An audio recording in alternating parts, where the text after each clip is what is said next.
welcome to Planning Board. We'll start with the Pledge of Allegiance. I pledge allegiance to the flag of the United States of America and to the republic for which it stands, one nation, under God, indivisible, with liberty and justice for all. Good evening. Planning Board, public comment. Is there any public comment? Anybody in the waiting room or? No. There's one in the waiting room. All good? Yeah. Call for public comment. Is there any? No. Okay, our first order of business is to meet with a prospective board member, Timothy Wilsmer. Please step up. Give us your name and address. And, Hi, good evening. good evening. Name and address, please. Tim Welsmer, 762 Northfield Road. Excellent. So we've got a talent bank form. What would you like to tell us about your interests? It seems like a good way to get involved with the town and get a good understanding of what's going on. I do have a little bit of background in land use with the DOT. I spent some time working for their right-of-way department. Otherwise, I've been doing materials engineering with them since then. Yeah, primarily it's just an opportunity to get involved with the town, get an understanding of what's going on, and be involved. Excellent. Excellent. So, Tim Wilsner, do we have any questions? I don't, but just disclosure, Tim and I already know each other, Sure. and he applied to the talent bank in part due to me poking and saying, hey. Good. Well, that's one of the best ways we get people. Yeah. I don't want a lack of questions to imply a lack of interest or knowledge. Yeah.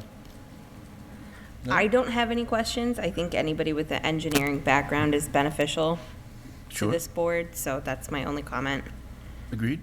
Agreed. Excellent. So, and I have no questions. We spoke on the phone. I gave you a little bit of a background on what the position entails, and yeah. So, do we have any word on the schedule for the select board? We do. You said you're available on the 6th, and Elaine was going to pencil him in. I did forward her your communication back to me. Yep. Her and I had cross signals, so she also sent you an email. I don't know if you responded to her as well. Oh, okay. I might have missed it. And that's okay if Yeah. you didn't, because like I said, I'll follow up with her tomorrow and confirm, and I'll confirm with you that it would be Tuesday of next week. Sounds good. Excellent. So we'll have a joint meeting with the select board Tuesday next week, and it's a joint appointment, so I can't imagine anybody's not going to want to fill the empty seat, and we have a very viable candidate. So Wonderful. appreciate you stepping up. Absolutely. Thank you. Thank you. Thank you. Any questions for us? No, not at this point. Okay, Yeah. well, then I guess we'll see you Tuesday. Yes, indeed. Thank you. Thank you. Thank you. Okay. We have two public hearings. Are they both for stormwater? They are. Okay, so the first one being 680 Reservoir Road. And did you say we do or do not have the, I don't think that they're in, I don't think they're in the packets. and this is our first time, right? Correct. So we're gonna need somebody to read the. That is public hearing correct. to Yep, us? I got you. Okay, The Lunenburg Planning Board will hold a public hearing on November 28th, 2022, 6:05 PM at Town Hall, 17 Main Street, Lunenburg, Mass., to hear and review an application for stormwater management permit under Chapter 204 of the Code of Lunenburg for a single-family home at 680 Reservoir Road, parcel number 134-0044-00. Applicant and owner David and Lee Sarnosky at 1312 North Main Street, Lancaster, Mass. Materials are available for viewing at the planning office. excellent. Welcome. All right. Good evening, Brian Marchetti with McCarty Engineering, here tonight on behalf of David Lee Sarnosky.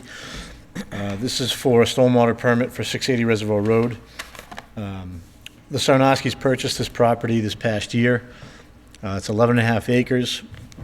It's located immediately to the north and behind the Little League field on Reservoir Road, just to situate yourselves, and across the street from Lake Shirley. The property is about 11 and a half acres. We had a survey conducted back in June and July, and the wetlands were flagged by Matt Marrow. So what we have here is a 11-acre parcel, but the way the wetlands are laid out, we have really a acre or so up in the middle of this first corner of the property here.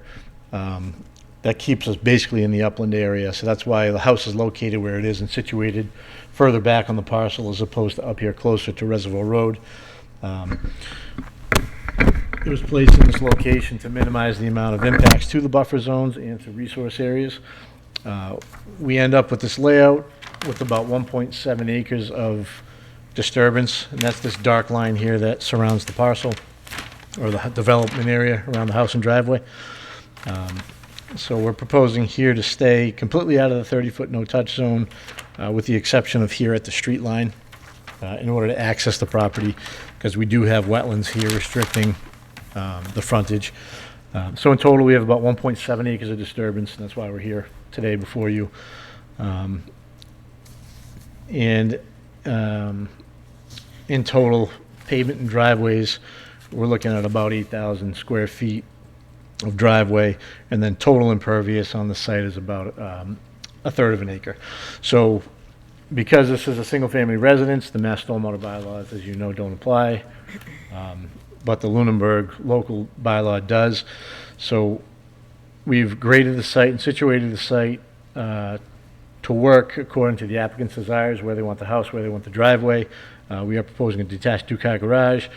So what we've done is we've taken this layout, and we have pitched all the impervious area from the driveway to the south.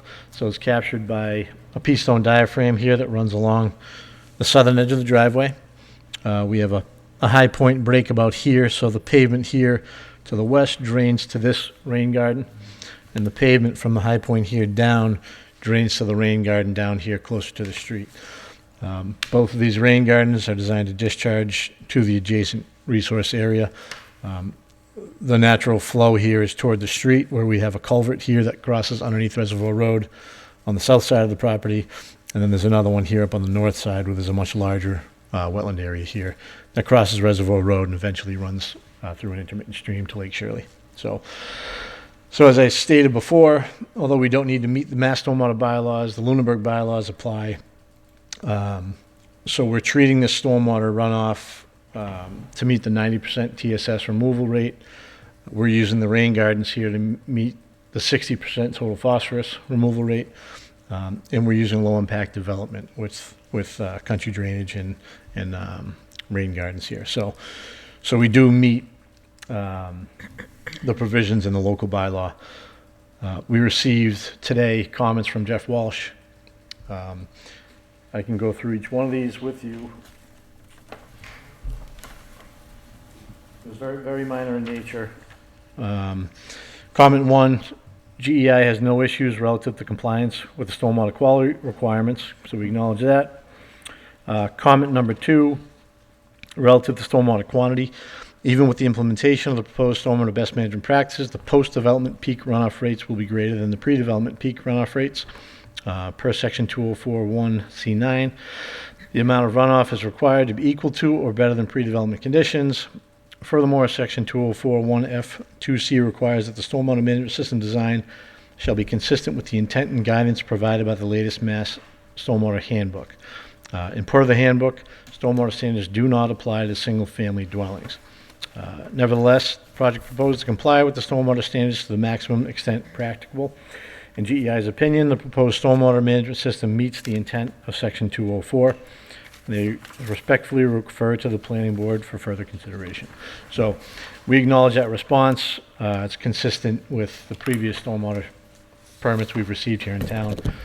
We are providing these BMPs, which do significantly reduce the peak flow mitigation, but there will be a slight increase in the post-development. 'Condition of the runoff rates.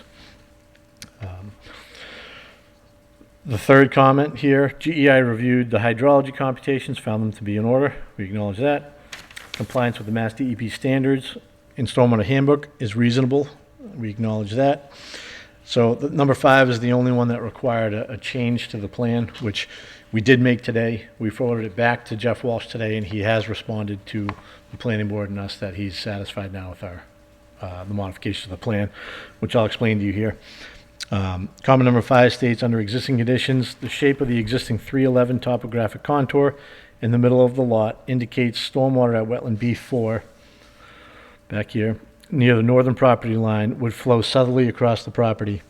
So this 311 contour, he's calling the V shape here. So if this wetland here, which is a small isolated wetland, flooded up and overstaged, it would naturally flow down to this resource area, which conveys the runoff down here, Reservoir Road. The way we're grading the site, we raise the front yard for the septic system and to work better with the front yard and how the layout works with the driveway. So Jeff was saying by putting fill in here, we're impounding this runoff source. So if the stage is up now, it's going to cause further flood storage on this property, which isn't our property. But just for your information, this is the Conservation Commission. Lunenburg owns this property. It's a big conservation area. But so he's saying the berm will impound stormwater on the abutting property. The flow path from the northern property line to the wetland flag W34 needs to be present in the proposed conditions by regrading or by installing a drainage pipe to maintain this flow path. So because of the fill condition, it was very easy to add a culvert. So we're just adding a pipe here that just sits here. It's outside of the wetland area. It's within our limit of disturbance that was already previously approved by conservation. So we have a flow path now. If this ever does stage, the water can flow through the culvert and discharge down here to get to that wetland. So Jeff Walsh has reviewed it. He said he's fine with it and agrees with that. So those are the only comments that we received from anybody for this project. DPW is satisfied. The Board of Health, we have our reserve and primary area located here. We haven't gotten our septic system approval yet, but we did test pits on the property, and this is all straight sand. And as deep as we dug, there was no groundwater, so we're completely confident that we'll be able to locate a septic system as shown here on the plan. So with respect to stormwater, that's it. If you guys have any questions, I'd be happy to answer them. So, Adam, you can confirm the correspondence today with Yes, Graves? Okay. yes. That did come in from Jeff today. You all should have a copy of it in your... No, I mean, not only that, their response to and Graves' response back? Yes, I thought that was what you had, was Okay. the response from today acknowledging sheet 1, the plans was revised, the plan Maybe we do. revised to include an 8-inch diameter drainage pipe to maintain the existing flow path. I don't think we Yeah, have. I don't think we have that, Okay. but we do that have, in our- in our It came emails. in Right. late this afternoon, we have the 130. but I do have it and it is acknowledged. So as far as Board of Health, are they gonna have a problem with you running a culvert between the house and the septic tank? No, it's a closed pipe. Okay. So it's outside of the limit of our, even of the breakout. We're at least 15 feet away, so Okay. I can move this pipe anywhere it has to be Is, to make it work. is there any recharge provided for the roof structures? Yes, so we have a dry well here up on the north side, which receives the house runoff, and I have a small one here for the Okay, garage as so well. those aren't included in the runoff calcs? They are. I mean, the volumes that come off the roof shouldn't be included in the stormwater runoff, should they? Well, they are. What it does is, as it's modeled, so the runoff is directed to the dry wells. They're modeled as a pond that has a outflow at grade. So if Okay. these gutters were So an full, overflow? it would discharge at grade. gotcha. So it does take into consideration the volume within these, which again exceeds the 1-inch water quality volume. And the square to the south there, that is the ball field? Yeah, down here, this is the baseball field. So Reservoir Road's right here, and this is the Yeah. baseball field. So the two properties adjacent, across the road recently developed, and there was a culvert issue. They came to us for something.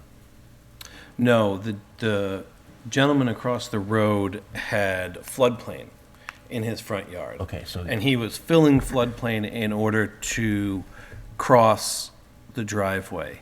And in what it in was. exchange, he did a minor amount of work. I think he filled 500 square feet and provided 800 of compensatory.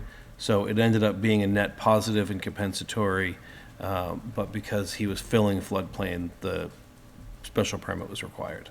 So my recollection was it required a culvert across his driveway on the other side of Reservoir. It's on It the other required side, yes, which a is on culvert this side. across his driveway, because there was floodplain that ran, it was like a finger of a swale in front of his house, Right. that in the event that Lake Shirley floods, it would creep up that way. So this additional runoff is, I mean, there's nothing really you can do about it for a single-family home.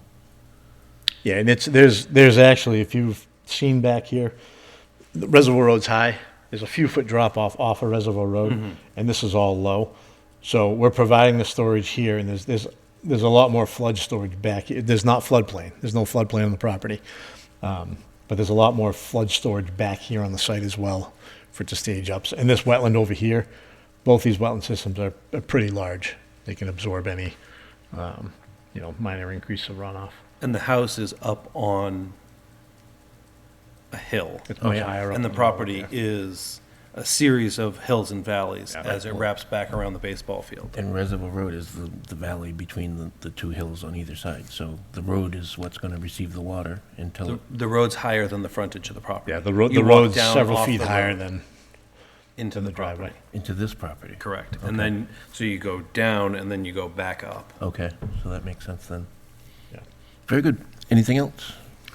I don't think I have any questions now. Do we have Mr. Torgerson with us tonight? We do not. Okay.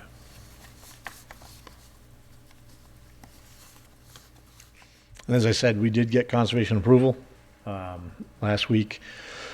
We met on site with Adam last week as well. We're trying to get in here and start doing the clearing and getting the driveway built. The applicants are anxious to get foundations and some work going Okay. ASAP before the winter. Not cuts, so- unusual. So conservation is totally signed off? Yes. Yeah. We already have the order of Order's been condition. issued. It's already been recorded. Yep. All right. I do have a question, Mr. Sure. Chair, if I may. So, I'm totally fine with the culvert. It's been approved by the engineers, and y'all know way more about this than I do. But from my own level of understanding,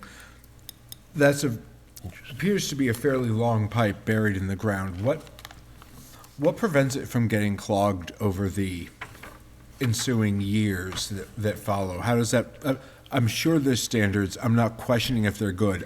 I'm just trying to understand the process. I mean, in a situation like this, it's a small culvert.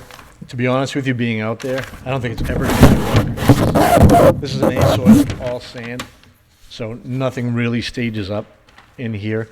But I think it would be on the owner, because it's all on private property. It's a culvert that doesn't serve the public roadway. This is something that I think is just going to have to be maintained by the owner.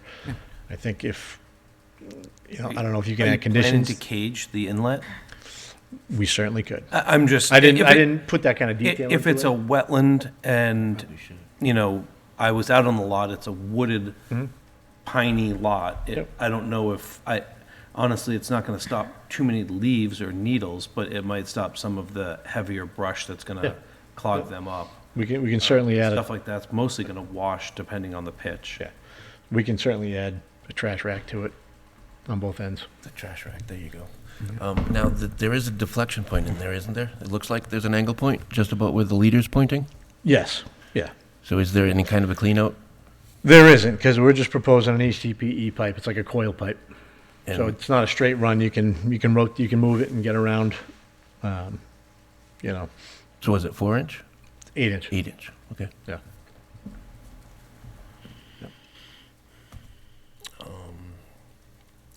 Now, we don't typically have like maintenance for stuff like that, do we?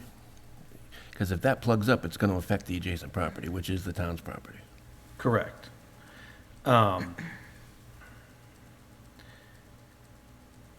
It's not part of the stormwater system per se. Yeah, it kind of is.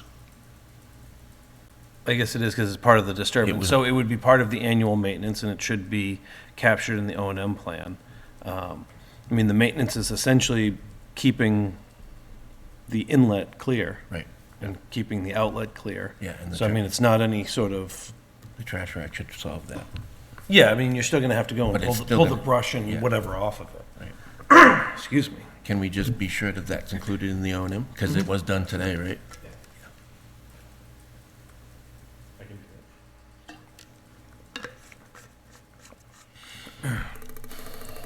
So the addition of that overflow is the only thing that was done today in response to the review comments, correct? So, and that's the only thing that doesn't show up on our plan, basically. Yes, we submitted this plan back to Jeff Walsh. Okay. And he today. did submit Right. a letter today that Yeah. addressed that. Just for curiosity's sake, you probably said it already, but how much more is the outflow than is, So the total discharge, it was less than, just right around 2 CFS for the 100-year storm, but all the other storms were. that's pretty minor for the 100? Anything else? If there's nothing else, I guess I would be ready to accept, this is a public hearing, so yeah, okay. Public hearing, public comment. Is there any public comment? 1.5 CFS. 1.5. All right. Any public comment? No? Anybody online? No. I will say, I know that this isn't gonna get wrapped up tonight, only because we don't have a decision. So it'll be 2 weeks before you have a decision to sign, and then it'll be time to record it. I know the owner is interested in getting some timbering started without removing the stumps, exclusive of perhaps the lower driveway, to get material in there. So I understand that per the bylaw, it says that's not permitted.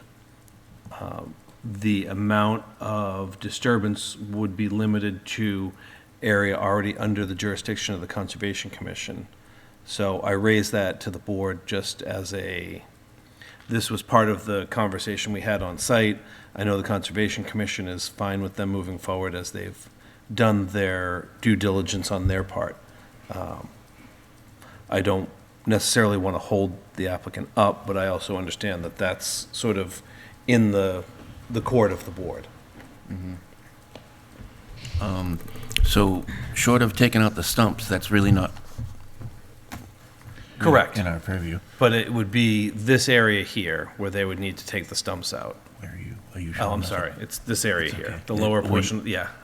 I could see it moving, but that doesn't, I knew where it was pointing. Exactly. Just within here. Yeah, Like I say, if you look at the entire dark driveway here, that's 9,000 square feet. So it's still well under the acre. We just want to be able to get in here, and for the logger to get up, this is the only flat area that's really outside of the buffer zone. Okay, but you're still pushing up, you're going down from Reservoir, granted, but you're going uphill that whole way, right? Yeah, from Yeah. here to here is an uphill, and it goes back down, then back up. So all the it's- erosion control is definitely gonna have to be set. that's correct, yeah, Yeah. that was the conversation, And how but about- without having this approval document, How about that rain garden? Is that gonna be installed? no. No, that'll be Oh. done. We just want the logger to get up to clear. Is it gonna be dug? I mean, I don't want runoff and silt coming off Well, we're not, into the wetlands. yeah, well, yeah, so as part of construction, this is over an acre, so there will be a SWIP filed. We're not going to establish the rain garden to receive all the construction flow. That'll be a depression. I was gonna say, historically, what we've asked people to do is use the rain garden location Yeah. as a temporary settling place. Exactly. We're not going to build the rain I garden guess now. that's- Yeah. Okay. Yeah. I guess that was it's gonna be Yeah, dug. we're Because- gonna, yeah. we'll collect stormwater, it'll be controlled, nothing will get to the wetland. We just want to get in there to start, give the logger access to start cutting. And we're not gonna stump, only gonna stump here, we're gonna drive up. Right. But we'll keep the disturbance well under the 1 acre that triggers this permit for now. Anything? That sounds reasonable to me, unless, I don't know how we, I don't know how we do that logistically, but I don't recall a time where we've allowed them to remove stumps before we've given a decision, but you're saying that we have? No, I'm not saying that you have. I'm saying that's the applicant's request, Okay. and they're keeping it under the 1 acre. And it's also there's also a commission decision governing the property from the Conservation Commission. And that's So I'm- already in place? Correct, and recorded. All right, yeah, so I guess that's their bailiwick right there. And I'm making the board aware of it so that if there is a concern or an issue, you can raise it and we can, I don't go ahead and say, yeah, that's great, and have one of you drive by and I call me and appreciate say, that's not great. I appreciate that, but is this the first time that we've allowed that? It is, and again, I go back to, I think some of these things are on a case-by-case basis. The disturbance is relatively minor and is being done after a hearing, whether it's completed and documents are signed off or not. The board has had review of it. And if it's a concern for the membership, I think it's important to say that, and that's okay. And if it's a precedent you feel that you're setting, then again, that's, If it's the first time we allow it, then yes, it would be a precedent, would it not? This is the first time it's been asked. Right. it is the Okay. first time it's been. Because that's kind of the point we're making, is we have Concom approval. The disturbance is well under what triggers your permit for what we're looking to do. Agreed.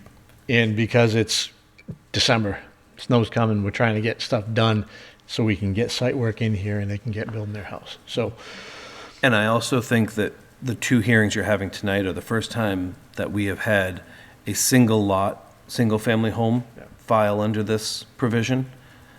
Previously, we've had single-family homes file as part of larger developments that were multiple lot. So to me, the difference we're looking at is a homeowner versus a home developer. And I understand that in the letter of the law, that's not different, but in the grace of the board, there's a difference. I understand, but at the same time, on the flip side of that token is that all the developable land has already been developed, so everything that we start seeing from here on is going to be more challenging. Correct.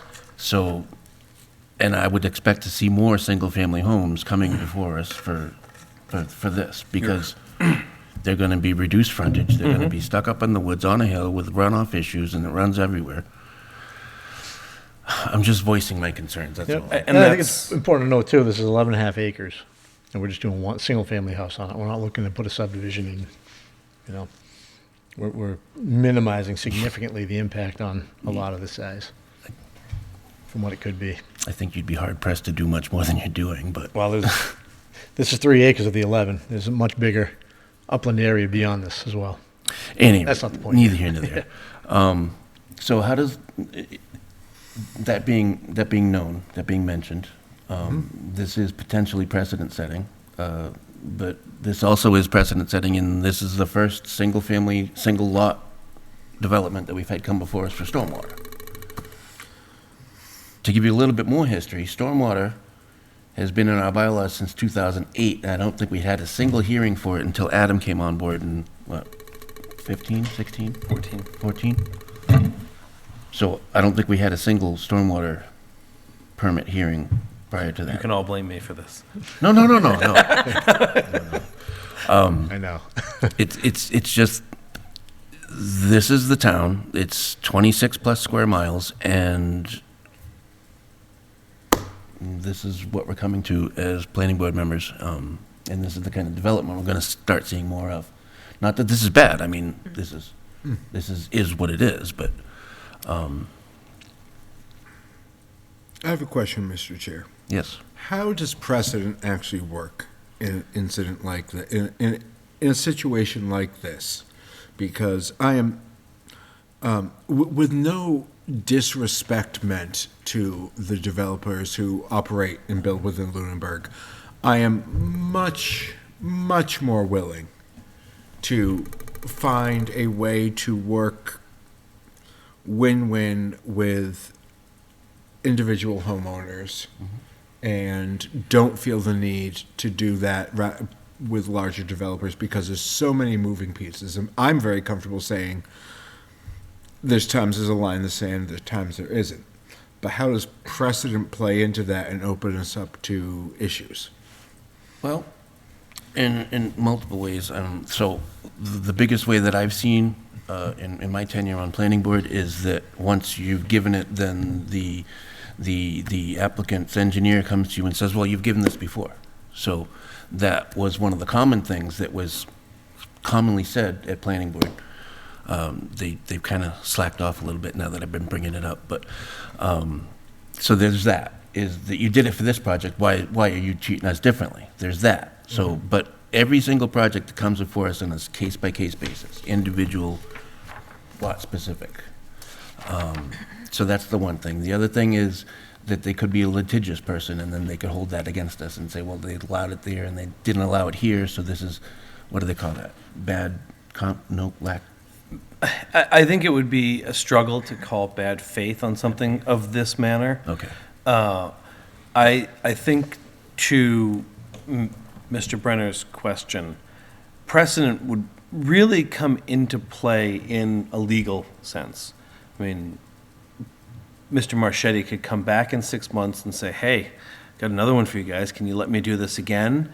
And you could look at him and say, you know what? In this situation, we don't think that this is reasonable. It's May, and it's getting just out of the wet season. We want to make sure that we have everything locked up, and you're not running out of time to get this done. It's your own manufactured time crunch as opposed to the snow is going to fly, and he and his client could get upset and say, well, it's going to cost us 2 weeks, and so their real recourse would be to appeal the board's decision, which then costs them tens of thousands of dollars and more than a few weeks. So I think that there is a potential pitfall, and I don't want to downplay that doing this could result in someone throwing it in your face at some point. I think it would be less likely for minor things like this, where you're recognizing that there is another approval governing the site that is already recorded, and that you're conditioning that stumping not go beyond, you could even condition in the approval that they have permission to stump not to go beyond this point prior to the recording of this decision. And that gives you some teeth so that when the decision is signed, that you can say, oh, well, you went too far, or you did too much, or if there is some runoff issue, you have something to fall back on. Very good, thank you. Satisfied? Yeah, I am. Okay. Anything else? What would be that point on your plan that you would be happy with stumping allowed to? Well, I think if it's within the driveway, and it likely won't be the full extent of the driveway, but if we can agree to or condition or discuss basically the limit of what you see dark here, there's a limit of our driveway, which is just under 9,000 square feet, is where I think ideally if they did it all, that's where they would stump, just up to here for access. Sound good? It does to me. Okay. Seeing there's been new input, is there any public comment? Okay, if we continue or we close, does it matter? For the purposes of this? Unless you feel that there might be new Well, there might be. testimony. If something happens between now and 2 weeks from now, and we've asked them to do this and they do something other than this, then there might be something, right?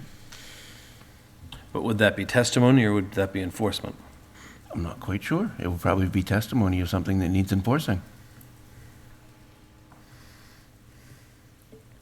Well, Nothing against so the applicants, I of guess course. I but- guess to me,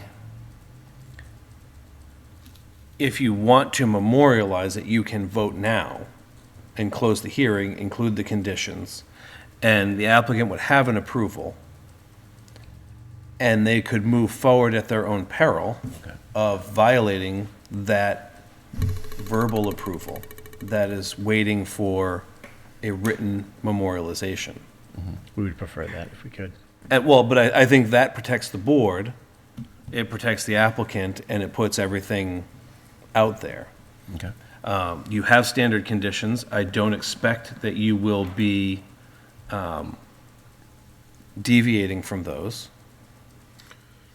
Only to add the, And, you'd be adding a special condition on top of them. yeah.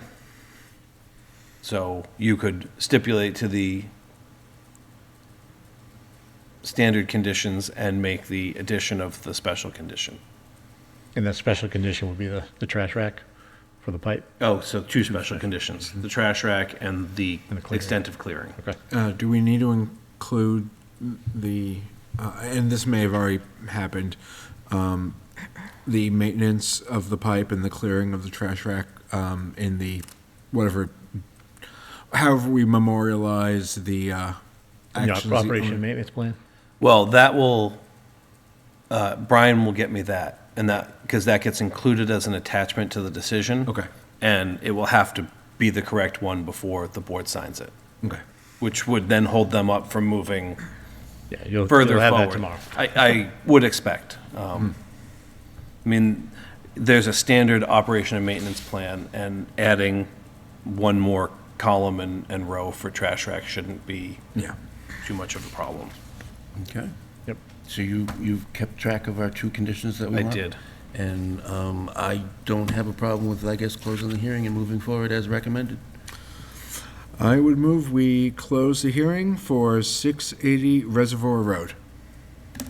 I will second that. All right, any further discussion? All in favor of closing? Aye. Aye. Aye. So Excellent. just for clarity for the applicant, so you close the hearing. Timing-wise, you're saying it's 2 weeks till the next meeting? Correct. So you'll have a decision drafted? Correct. For that Are you- meeting- Are you continuing with voting on the project, or are you going to wait for the decision? Oh, I hadn't thought of that. Does either way affect? Well, if you vote and you memorialize the conditions by Yeah. vote, there's an approval Okay. that you can fall back on and say, you've violated this approval that we gave you verbally, you did it at your own peril, now we shake Okay. our fist at you. So we've closed the hearing, and we have deliberations if we want them. Any further deliberations? I have none. Mr. Chairman, Who's speaking?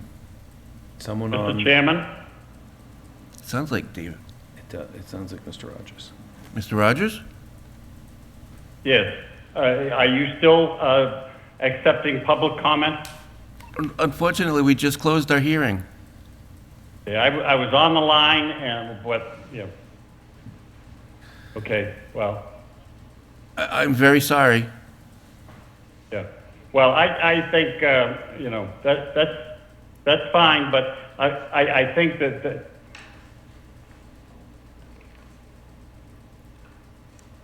this is going to come back, potentially can come back to haunt the town. Don't disagree with you. And you know, the maintenance aspect of this that you discussed, the least that could be done is to make sure that it's recorded on the deed so the owners know what's going on. That's already in the standard conditions, and the owner is sitting in the room and is aware of what's happening. So why are we talking about a maintenance plan then? Can we continue down this path? No. I'm sorry, Mr. Rogers. I really wish that we would have had your input before we closed the hearing. I totally don't disagree with you. I'd be happy to take public comment at the end of the meeting or at the beginning of our next. Well,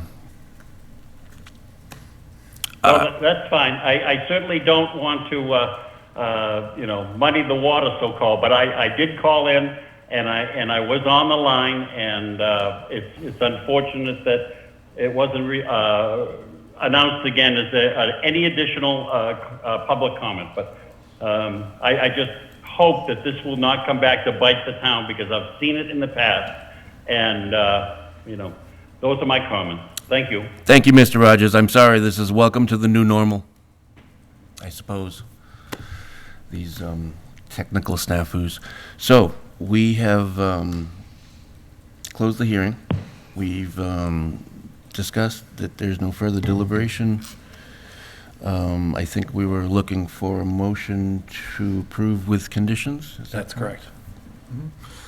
How do we have to specify the I conditions? think as stated would suffice, would it not? You can. I would say the trash rack on both ends of the 8-inch pipe, On both ends? Okay. and any clearing done prior to the recording of the decision needs to be contained within the proposed driveway area. All right. Can I move as per the two extra conditions you stated? Yes, you can. Great. I would move that we approve the stormwater permit for 680 Reservoir Road with the standard conditions and two additional conditions as delineated by Adam just a moment ago. I will second. Excellent. Moved and seconded. Is there any further discussion on the approval? Hearing none, all in favor? Aye. Aye. Aye. Thank you. Thank you. Okay. So, that one is done. So our next public hearing, which I believe is our first, so we'll have to read the announcement, is for 319 Highland Street. Okay. The Lunenburg Planning Board will hold a public hearing on November 28th, 2022 at 6:05 PM, Town Hall, 17 Main Street in Lunenburg, Mass. To hear and review an application for stormwater management permit under Chapter 204 of the Code of the Town of Lunenburg for a single-family home at 319 Highland Street, parcel number 052-0022-00. Applicants' owners are Jamie and Ashley Anderson, 135 Jocelyn Street, Leominster, Mass. Materials are available for viewing at the planning office at 960 Massachusetts Avenue in Lunenburg. Excellent. Welcome. Welcome again. Yep, again, Brian Marchetti, McCarty Engineering, here on behalf of Jamie and Ashley Anderson. This parcel located at 319 Highland, it's approximately 16 acres, undeveloped land. It's in the Residence A zoning district. We had the property surveyed this year. Again, it was delineated by Marion DePinto, Three Oaks Environmental. All the wetlands on this property are located west of the proposed development, so we're not proposing any impacts to the buffer zone. This particular property, we have already got our septic system approval from the Board of Health.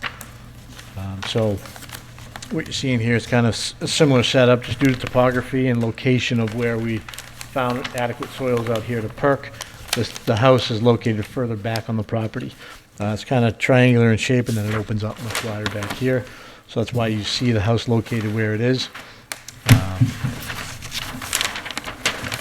Again, this one here, we trigger stormwater bylaw because of the impact. We're clearing, the limited clearing around the house and the driveway. It's approximately 2.5 acres, or 2.3 acres, I believe. About a third of an acre is going to be driveway in the house area. It's not all proposed to be paved. It's likely going to have a paved apron at the right-of-way, gravel driveway, and then pavement around the house area. So, because we exceed that acre of clearing, to meet the local stormwater bylaws, we're doing the same thing. We're adding a P-zone diaphragm along the southern edge of the driveway. That P-zone diaphragm will convey the stormwater runoff from the driveway to a rain garden that's located here, approximate to the frontage on Highland. This rain garden will discharge to the southern direction here. There's an existing culvert that crosses a driveway adjacent to the site, and that's where the runoff that's conveyed here. It's also collected by a catch basin in Highland, discharges. There's a sump and a low depression here along this driveway edge and along the property boundary that holds and retains that water already, and it releases it across to a larger area across from the property. We received, again, comments from Jeff Walsh today. These comments were all very minor in nature, and none of them actually were comments that required changes or modifications to the plan. I can go through those 5 comments as well. GEI states they have no issues relative to compliance with the stormwater quality requirements of Section 204. We acknowledge that. Comment number 2 states relative to stormwater quantity, even with the implementation of the proposed best management practices, the post-development peak runoff rates will be greater than pre-development runoff rates. Per Section 204-1C9, the amount of runoff is required to be equal or better than pre-development conditions. Furthermore, Section 204-1F2C requires that the stormwater management system be designed to be consistent with the intent and guidance provided in the Mass DEP Stormwater Handbook. Per the handbook, the standards do not apply to single-family dwellings. Nevertheless, the project proposes to comply with the standards to the maximum extent practicable. In GEI's opinion, the proposed stormwater system meets the intent of Section 204. GEI respectfully requests or refers to the planning board for further consideration, if any. Again, we acknowledge that comment. In compliance with the DEP stormwater management standards, weren't required to meet it, but we do meet the stormwater bylaw and the intent of the bylaw where it states that the pre-post development or the post-development doesn't exceed. We are meeting that to the max percent practical. Comment number 3, GEI reviewed the hydrology computations and found them to be in order. Again, we acknowledge that. Number 4, compliance with the Mass DEP standards and stormwater handbook is reasonable. We acknowledge that. And then number 5, GEI has no issues or comments. So again, as I said, these comments didn't require any changes to the proposed plan. We did receive comments last Wednesday from the DPW director. We got notification through your online permitting system that he had questions about 2 items. One was visibility from the driveway on Highland. We acknowledge there's the way the curvature of the roadway, there's a section of the right-of-way where there's a large hump, whether it's ledge or earth, whatever's there. We've added a note here that the vegetation within the right-of-way shall be cleared and the embankment shall be regraded to improve the line of sight at the driveway in the northerly direction to the satisfaction of the Lunenburg DPW director. We spoke with Bill. He said he's happy with that comment, and he's satisfied now it's been addressed. So I've added the note to the plan, so now it's memorialized on this plan. We will be cutting back that embankment as part of this project in order to improve that visibility. The second comment Bill had here was with respect to this culvert.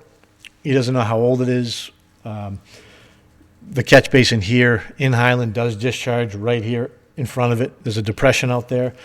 So he was concerned that same issue we spoke about at the last hearing.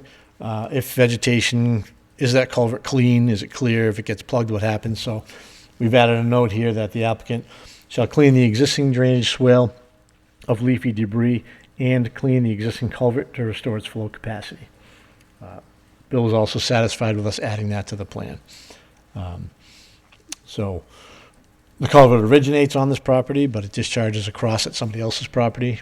So I didn't propose to add any comment to the O&M plan. It's off our property. So I think those 2 comments we'll certainly have. We'll come back out and review this to his satisfaction and make sure, what we've done addresses all his concerns. So, excuse me, did you say that the street catch basin drains to that culvert that goes under the driveway? It does. It discharges onto the property. There's an existing depression at the right-of-way and on this property, so it dumps back onto the property. Is it just a box catch basin with a corrugated metal outlet? Probably, because when you look in there, it's full. So I don't know if it's... That just shouldn't be. Does the same thing at my house. That There's should a not catch be. basin on the other side of the road that Then there daylights should be a taking, and it should be to a owned by- corrugated metal It should be into. owned by the town. These drainage issues are everywhere, all through this town. So we acknowledge it. We're discharging our rain garden, which again has been sized for the 1-inch water quality volume. It's been sized, because of that size, it's sized to handle, to treat the 90% TSS and the 60% total phosphorus for your bylaw. So was the culvert under that driveway on the neighboring property, was that the analysis point? It was, I didn't analyze the culvert, I analyzed basically this going to the south. The southern property line is where this all drains to. So there's a mix of both. It goes through the culvert, it stages up along here. There's a depression that runs along the edge of this property and this driveway. This driveway's a little bit elevated, so it impounds here and goes to that culvert. So yes, that's where we have analyzed this. So your post-development drainage point analysis is probably the same spot, the whole property line, or is it to that culvert? It's, I didn't specifically drain right to the culvert. There is a channel, like I said, a lot of this drains down here to the south. It gets caught along the edge of that driveway. It either sits in the edge of that driveway through that depression that runs, and this driveway goes for hundreds and hundreds of feet down here back to the neighbor's house back here. So it's impounded basically all along this driveway, and then eventually, Well, here we are again doing something that we haven't done before. I mean, something we shouldn't be doing. We're allowing this development of this property to a drainage analysis point that's not even within the right-of-way. It's crossing an adjacent property. And not only that, the road drainage drains off of the road right-of-way onto the adjacent property, which is not the point of this public hearing. However, it's been brought to our knowledge.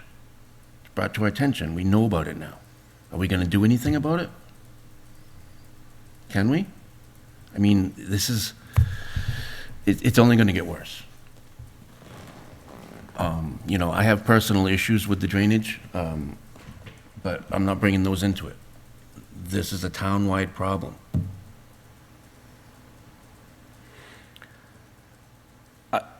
I don't know that we can solve this tonight. I'm sure we can't, but we should. I would expect that the existence of that catch basin at a minimum would just be a prescriptive easement, Well, because it's probably been there for decades.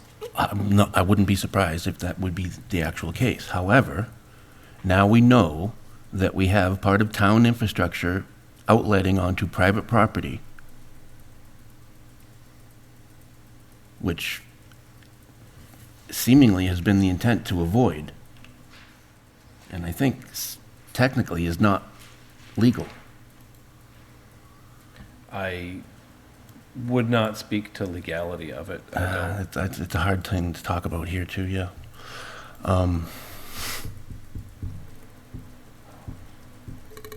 Can you ease my mind at all on this? it's, the entire site, or half of the site, all flows to that lot line. Yeah, So it's, right. it's the way the natural flow path goes. It does, but There's nowhere else for it to go. we're approving not only channelizing, but increasing the outlet and the flow velocity and volume probably, right? Volume and velocity?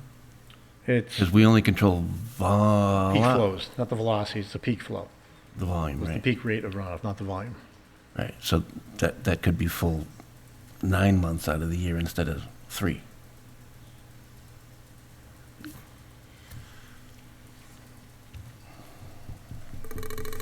I don't know, am I alone in this thought?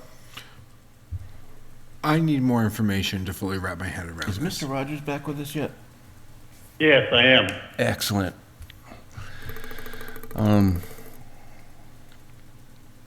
Super.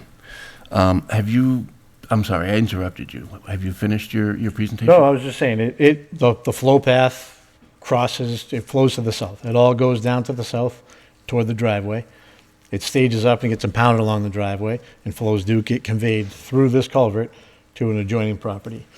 And then that adjoining property, I believe it flows across the street through another culvert eventually in, it's I off think it ends property. up behind It's- North Cemetery. Oh, yeah, yeah. It does. And according to stormwater standards, I mean, we're not doing anything that's not allowed by the Mass Stormwater Standards.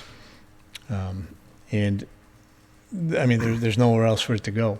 Right, but as board members, we're already aware of a discrepancy, and I personally have a hard time approving that, knowing that it's not only is it not within the town right-of-way, but not only that, the town right-of-way drains into it as well.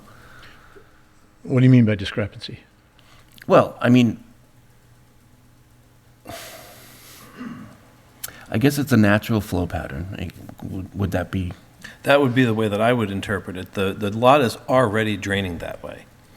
So you're not altering the existing drainage pattern.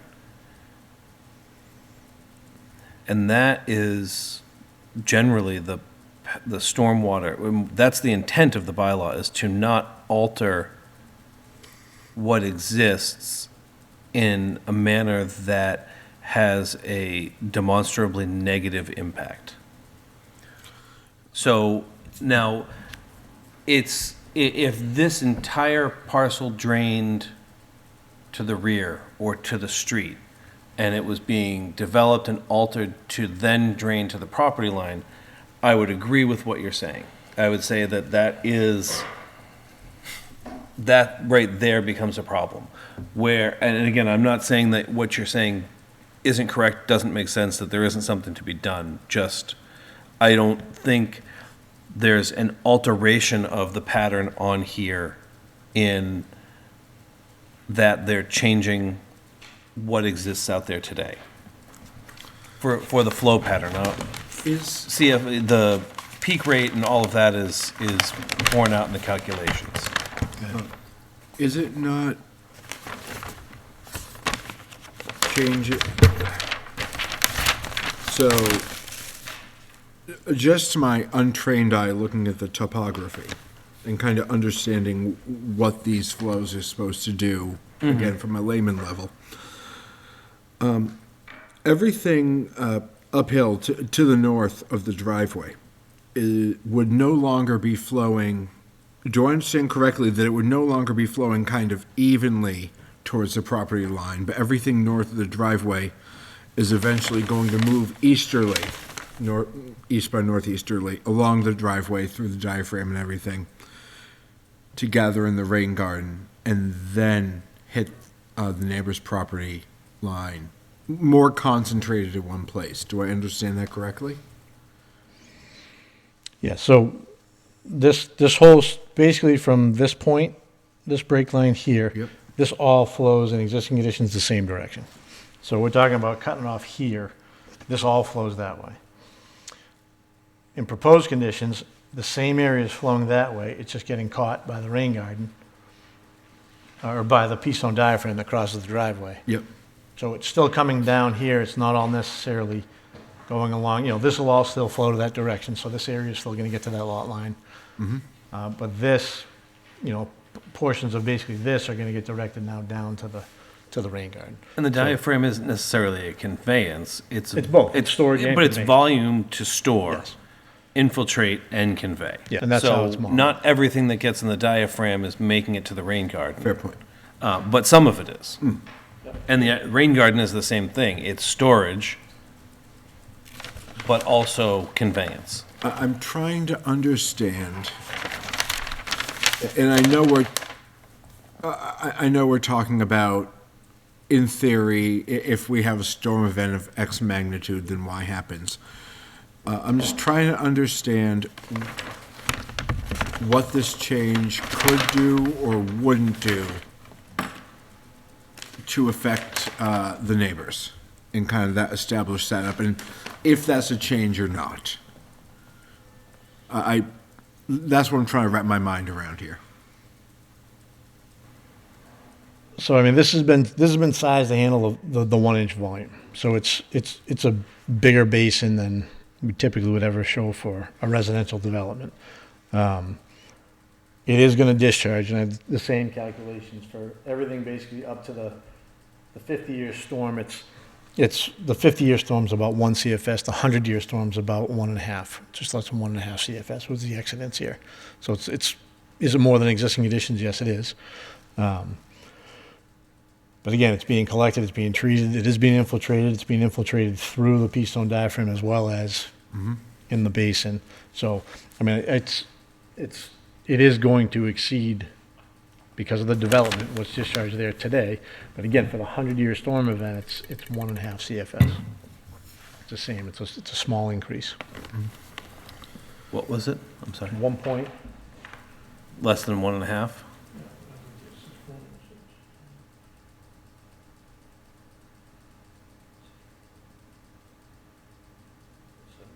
.63 CFS.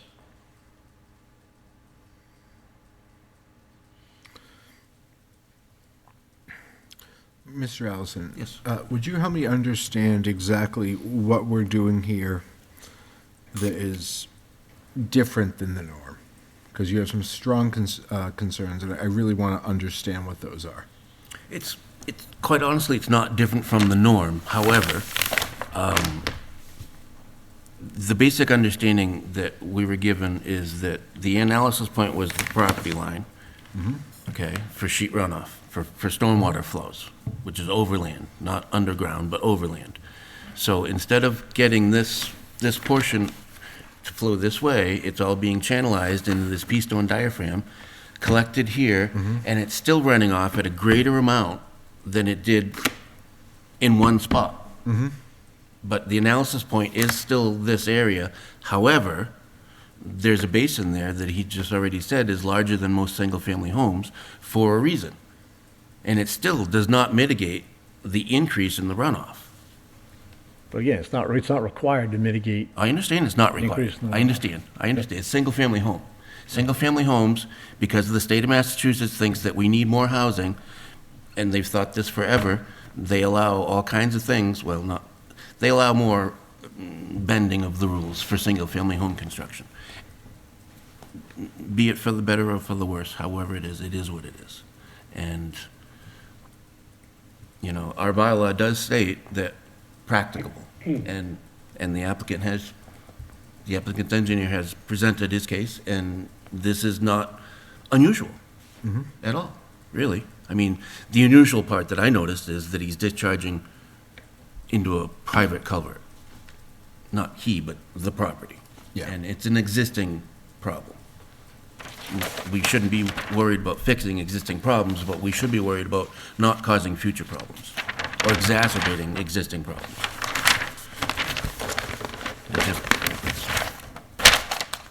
And that's from my 30-year civil background as well. So, anything else? It's a public hearing. I'm dying to hear what Mr. Rogers has to say. Is there any public comment? Mr. Chairman, Yes, please. Dave Rogers, 82 Highland Street. I really disagree with something that you said and I think I'm going to paraphrase it correctly, that we're not required to fix existing problems, but it seems to me that this is being exacerbated, and I have a couple of questions.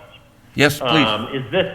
Is this something that really should be fixed by the town? And the other question I have is what kind of effect, if any, will this have on the neighbors? And does this project to go across Highland Street? We don't know any of those things. Okay, well, it would seem to me that it would be a good idea to have the applicant, through his engineer, address those things, because, if I just don't understand why, if my contention or my question is correct, if there needs to be some work done to rid a problem that is pre-existing, then why doesn't the town do it? And furthermore, I mean, any impact on adjacent neighbors, I think should be dealt with. And this, just an editorial comment, I think this stormwater issue townwide and drainage townwide, if you've lived here 50 years like I have, is not getting better. It's getting worse. So you never solve a problem by turning your back on it. So if we need to address this, let's address it. And let's make sure that we don't impede or worsen the situation. And most importantly, cause problems further down the road with neighbors and stuff.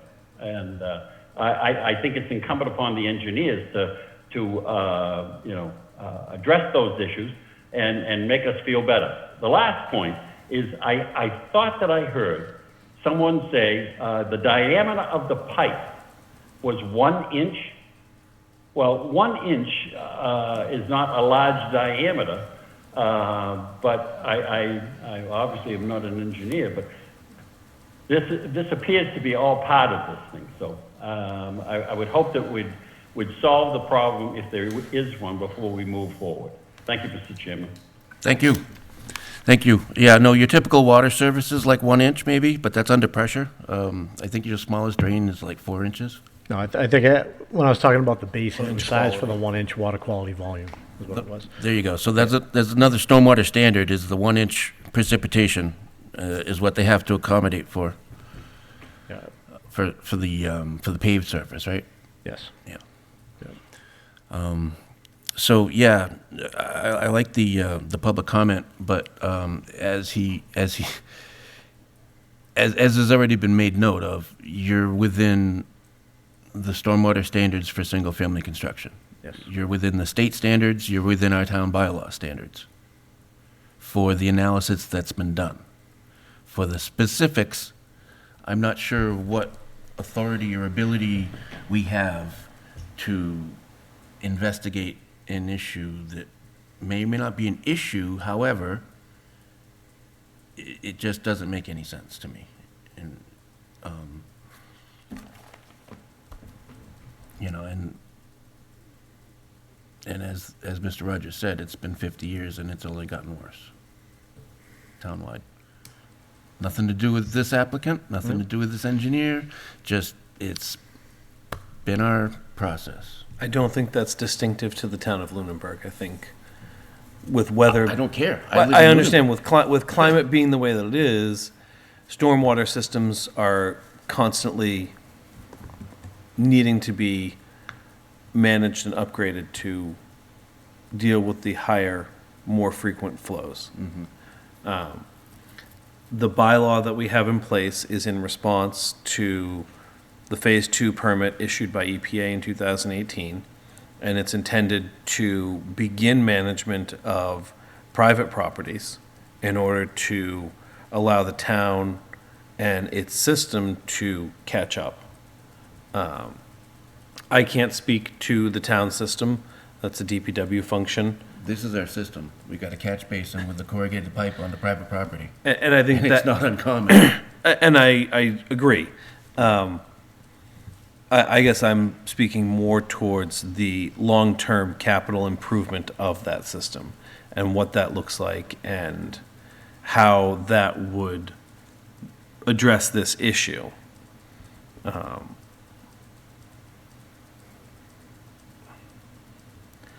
All right. Is this applicant as in much of a hurry to get underway with construction as the previous? I hate to say it, but yes. Yes. No. Well, this is another precedent that I'm not sure that I really want to set. I don't know how you guys feel about this. But what's the precedent? Because it meets the stormwater regulations, it meets the intent of the bylaw. I don't know what. Well, the precedent is that we're acknowledging that the town is liable for this flow that goes off of the town's property onto a private property. We're acknowledging that this has been happening for however long it has been. It's an existing condition. So this is liable. The town is liable for that. That person could probably come back and sue the town, which, But again, I don't think the towns, if it's a town issue, should stop this applicant and this landowner from starting development on his lot because of a town runoff problem.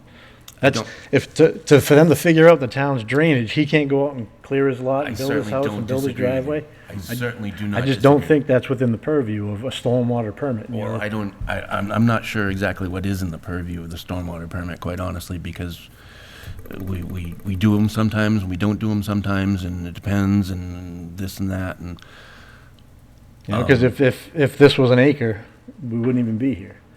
but we're doing the approving a same thing. stormwater system that's designed to discharge to something that is not. What, stormwater standards, do they say anything about discharging to a public right-of-way? No. Nothing. No. In your understanding, Adam, can you? Because, I mean, this isn't discharging to the right-of-way. right? It's not going into that catch basin. It's, the catch basin's being caught from everything in Highland Ave up to, I mean, the last small section of the driveway, yes, would be, but it's coming back to the same location. All right. So I don't really mind setting precedent, something like this, because as you said, this is not necessarily within the stormwater purview. And we've agreed and noted on the plan that we're getting the DPW director involved with this. But I want to make sure that we get input from the DPW director before we make this approval. But he did. I want this issue. He responded online on your I want permitting this issue system. brought before the DPW director, that he has a catch basin discharging on the private property. And then now he's got a stormwater permit increasing the volume, the flow. But again, The I don't, overflow from the rain garden is directed toward a pipe which goes under the driveway at 311 Highland. This pipe appears to be deteriorated as there is a crack across the driveway above the pipe. It may also be undersized for the new flows. I believe the pipe is on private property. Again, this issue should be addressed before I approve this permit. Mr. Marchetti responded, I'm going to infer that you had an offline discussion with him. We did. I've added a note on the site plan, clear the existing vegetation, regrade the embankment to improve line of sight to the satisfaction of the DPW director. I have also added a note to clean the existing drainage swale and culvert. This revised plan has been uploaded for your review. Mr. Bernard, my comments have been satisfactorily addressed. So what authority does the DPW director have to approve in a single-family home construction? He has a sign off on the, Curb cut? yes. I was going to say driveway permit, but Well, that's basically what it same is, idea. right. Well, I mean, so we've already gotten confirmation from the DPW director for our concern, our major concern. Correct. Does that make anybody feel better? If I understand correctly that this, seemingly very well-engineered system will be then, will then be outflowing into so it's a private culvert of unknown age, of unknown quality, but looks like it's falling apart? well, I'm just trying, I'm trying to understand if we're approving something that is about to become a whole heck of a lot worse in the next 5 years or something. so the comments we received from the director of DPW was, it was full of leaves. You could see like leafy debris had fall. Everything was there now, so you really couldn't see the culvert. He said he saw there were cracks in the driveway. So, again, nothing's confirmed. He's just saying it appears that there's cracks in the driveway. So I don't know exactly what his comment was. That, he didn't know the condition of it. So, we agreed to clean it out. It's clearly there. You can see it. So we'd clean out the culvert, clean all the leafy debris out, just to restore that, basically the hole in the corner of the property. Because where that discharges, it is a depression. So it's a low point, north side of this driveway and on the property, within the right of way and on the corner of this property. So we're just restoring basically its flowing capacity. And if that culvert eventually fails, or when it fails, because entropy is a thing, it is then the responsibility of the, It basically spans 3 properties. It starts on 319 Highland, goes to, I believe it was 311, and it discharges on this adjacent property.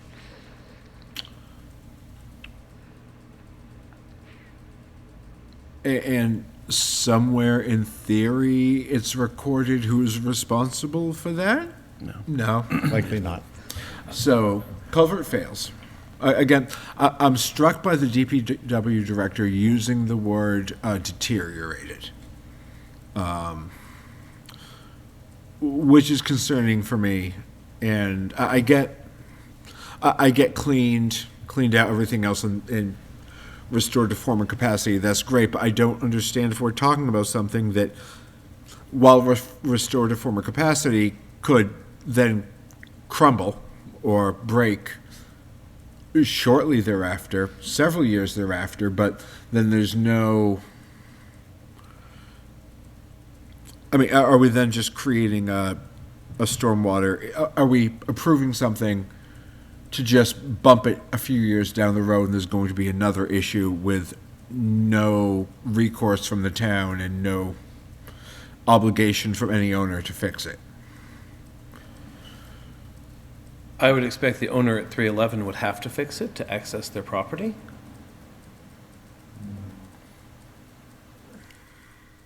Well, the DPW director also questioned the capacity, the physical capacity Yeah. for the existing structure, however depleted it was. So, and the DPW director has no authority to tell them that they have to replace the culvert. That's correct. So the DPW director has no authority over anything except for issuing the driveway permit. And the right-of-way. And his structure that discharges onto this property, quite frankly. So by approving this, we would be creating a potential future hardship for the owner at 311. Or even further down. Or- It only crosses their driveway. We don't know what the other property looks like. That's fair.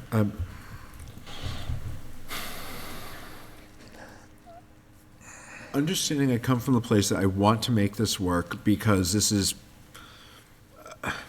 in so many ways, a single-family home on a really big lot. It's far back from the road. There's a lot about this that I personally really like, so I'm not looking to be a pain in the ass. Yep, understood. But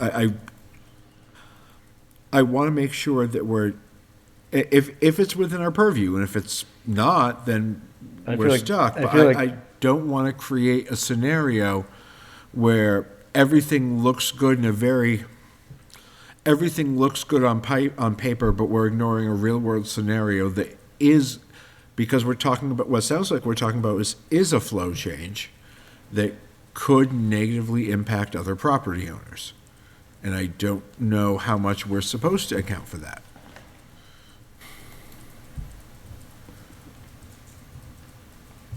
Nor do I. I do not know how much we are supposed to account If for you have that. some input on that.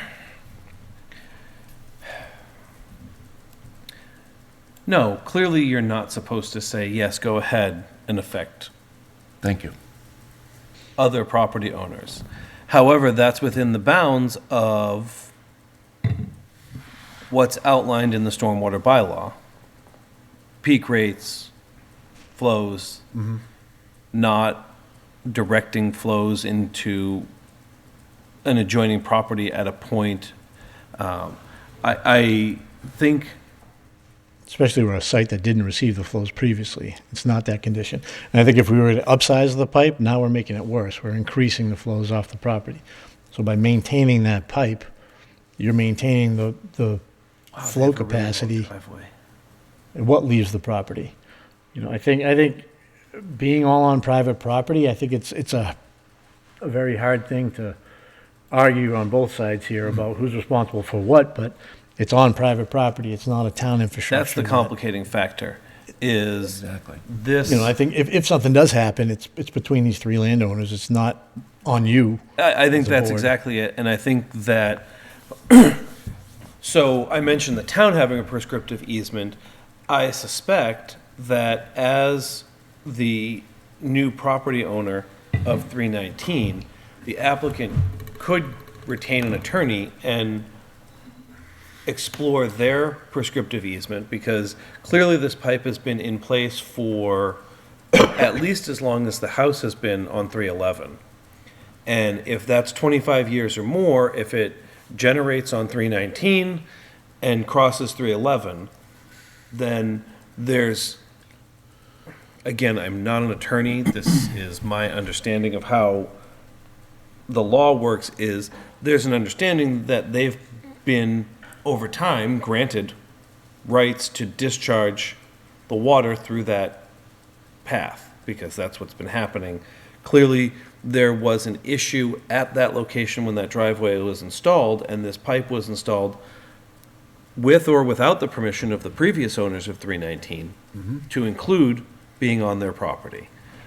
So there's at least a tacit understanding, and I don't know if the folks who live at 311 are the same folks that lived at 311 when it was built, and if they've just inherited this quagmire at the end of their driveway. But I think when it all stacks up, it becomes a private property issue between three property owners. And again, I go back to, yes, the board is approving the stormwater system. Yes, they're looking at the disturbance on the lot. It is not inextricably altering the flow pattern. I know that when Mr. Marchetti showed us the flows on there, there's an area north of the driveway, there's an area south of the driveway, and it was discussed how the area north of the driveway now hits the driveway and is conveyed. That's not directing all of that flow to that area. There's a percentage of the total area that's being directed there, and then there's probably another percentage of that flow that's either being absorbed on ground in overland flow, stored in the pea-stone diaphragm, and then infiltrated. So again, I know enough about engineering to sound like I know what I'm talking about, and I don't really. So I get conceptually how it works, but to put it into quantitative numbers, I couldn't do that. But I would expect that if the area north is 40% of that total flow, and I don't know if it is, it might be 50%. I don't know how much of that total flow is actually going to make it to that final point with the system the way that it is versus what was making it that way from that same area before.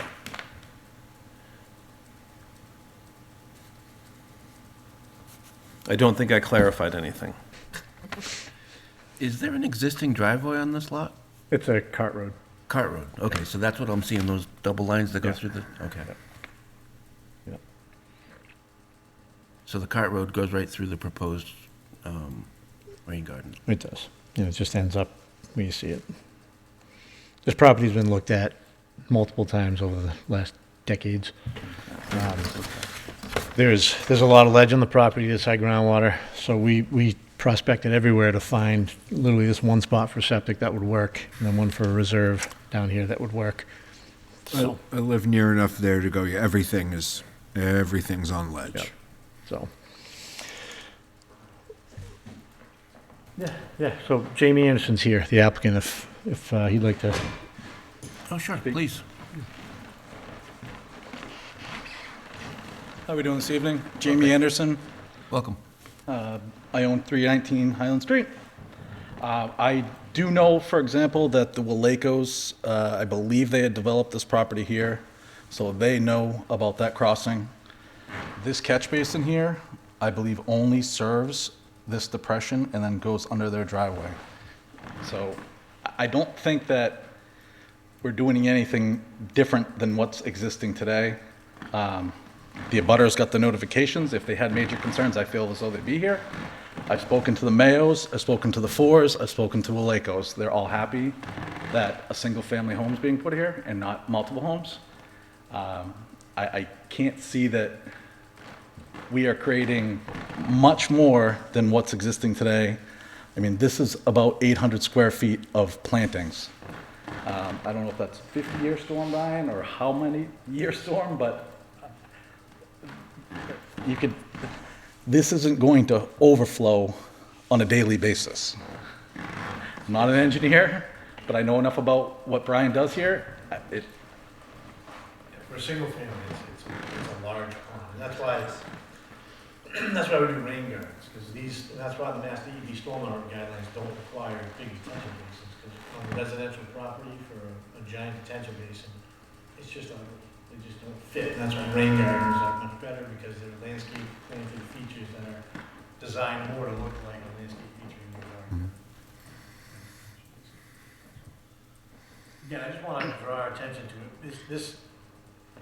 This meets the stormwater bylaw, it meets Lunenburg's bylaw. You know, the town drainage coming off Highland is a totally different issue here, that's not related to the stormwater permit. You know, Jamie needs a stormwater permit so he can go start clearing trees and building his house, and it meets the requirements of the bylaw. You know, and this is definitely muddying the water, trying to figure out what to do about a private culvert. I've been on the site with Jamie when the forest came over, and we're excited about it and think it's great that it's a single-family residence, and I can't wait to have the kids playing in the background. And it appears that on the south side of 311, it empties into a depression that follows the driveway, sort of, on the south side. So where the culvert daylights. Where daylight's here. Yep. Yeah, Is a depression. It's just a depression And that stages up so and dries It's a out. wooded depression that seems to follow the property line. Yep. Yep. Like I said, we're not proposing to upsize the culvert, we're not increasing the rates, the volumes across through the culvert. You know, we're increasing the rates of discharge on his own property. And along this entire edge of the driveway, there is a depression that holds it back. It's not all going directly through that culvert. And that's why I modeled this as the point of discharge is this basically edge of driveway on the lot line. It all doesn't just discharge and run right off the culvert. Okay. It's an existing depression, you know. And, you know, this basin could be as big as it had to be, but, you know, again, it shouldn't have to build a several 100-foot-long structure on a single-family residential This is property. 75 feet long. Yeah, it's to the upside and top of banks, you're looking at 80-plus feet. And that's a very large structure for a residential property. Let me just take a moment to repeat that I don't have a problem with the engineering. Yep. I don't have a problem with the applicants. I don't have a problem with the site, aside from the drainage being out of the right-of-way.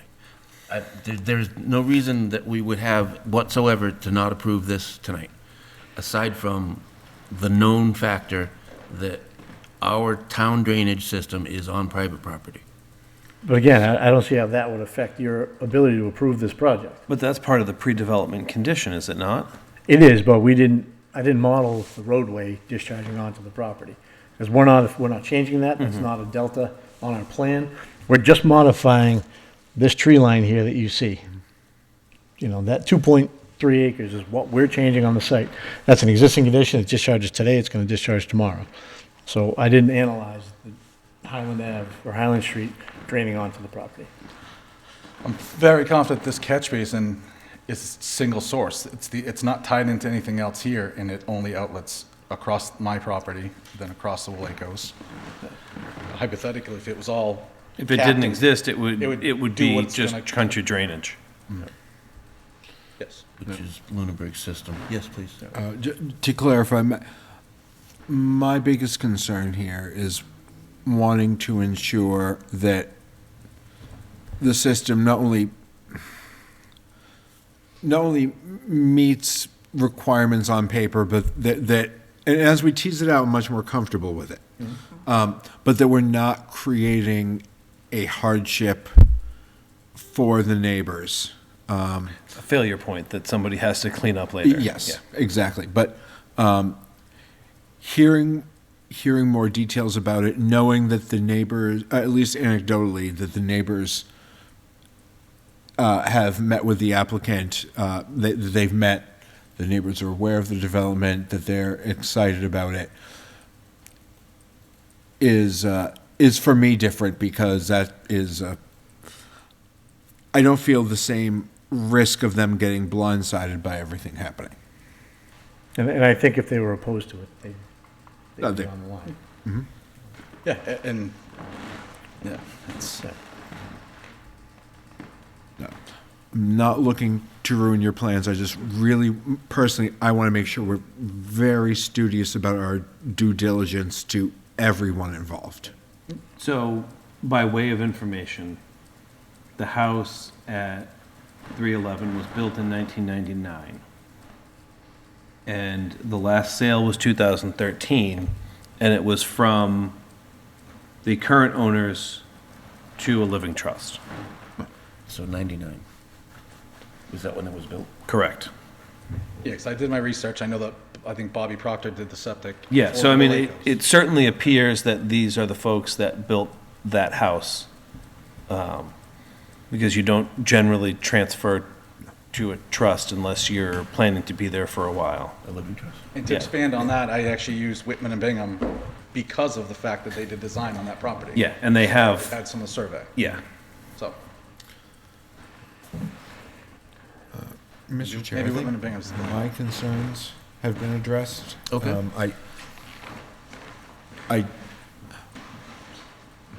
I am equally, I think I am equally concerned as you about the town's drainage, but not, I don't know that, I don't know that I'm worried about it setting a precedent or needing to be something we need to address. I think it's more of a, what the heck are we doing as a municipality concern rather than a this instance concern? But, that's where I am on it. All right. Ms. Reed?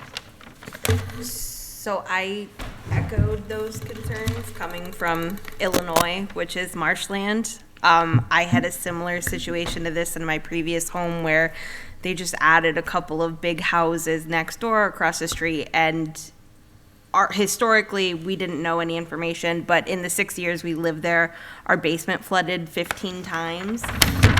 So I'm always cautionary when it comes to this, where it's like, oh, well, you know, we have a rain basin or we have a rain garden, because we had a huge rain basin and our entire street would still flood. But I think if the residents around the area haven't had any previous concerns with any kind of stormwater or flooding on their own property, if they're aware of, you know, the changes that will be made, I think I'd feel comfortable with it. I mean, personally, no thank you, but if they have an understanding of what the changes are and it fits the town bylaws as we've said, then I'd be comfortable. Okay. Hi, excuse me. This is Scott May with 329 Highland Street. I do have a question about this. I'm sorry, who's speaking?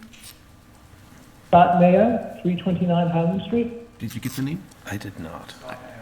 Scott? Scott Mayo, Mayo. yes. M-A- Yes, please. That's me, yeah. Obviously we're adjacent to the property. I already have a sump pump in the basement that runs periodically, and I'm fine with that. I'm sorry, can you And speak, that- can you possibly speak a little slower? I can't understand. Yeah, the connection isn't I'm sorry. ideal.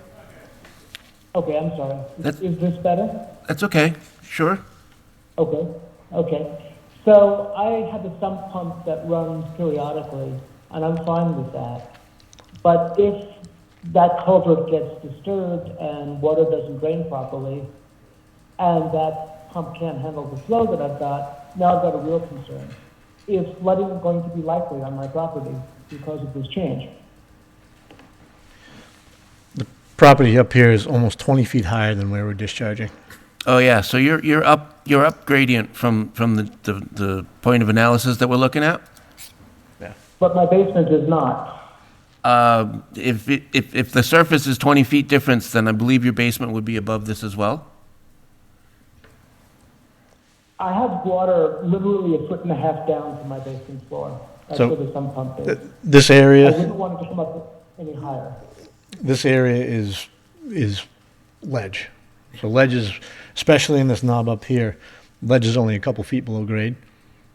So from where we're discharging down here, it's elevation 574, 73-ish at the pipe. We're looking at elevation 590, 592 that runs up in here. So, you know, even if you, So unless they hey, start... he's in ledge, I can't see how that would, this runoff down here. You're saying he's probably in a perch table? Yes, and exactly. This is not affecting that because there's hydric pressure from the granite pushing up on his, This area here is a big ledge knoll underneath a very thin layer of soil with trees. So we're significantly lower than the property to the north. So to the public commenter, unless they pumped it, it would not affect your property? Not gonna, Okay. it's not, I'm just concerned. I didn't know that the culvert that drains that was private land. I thought the town maintained that, and now I'm learning that you don't, and that's concerning to me.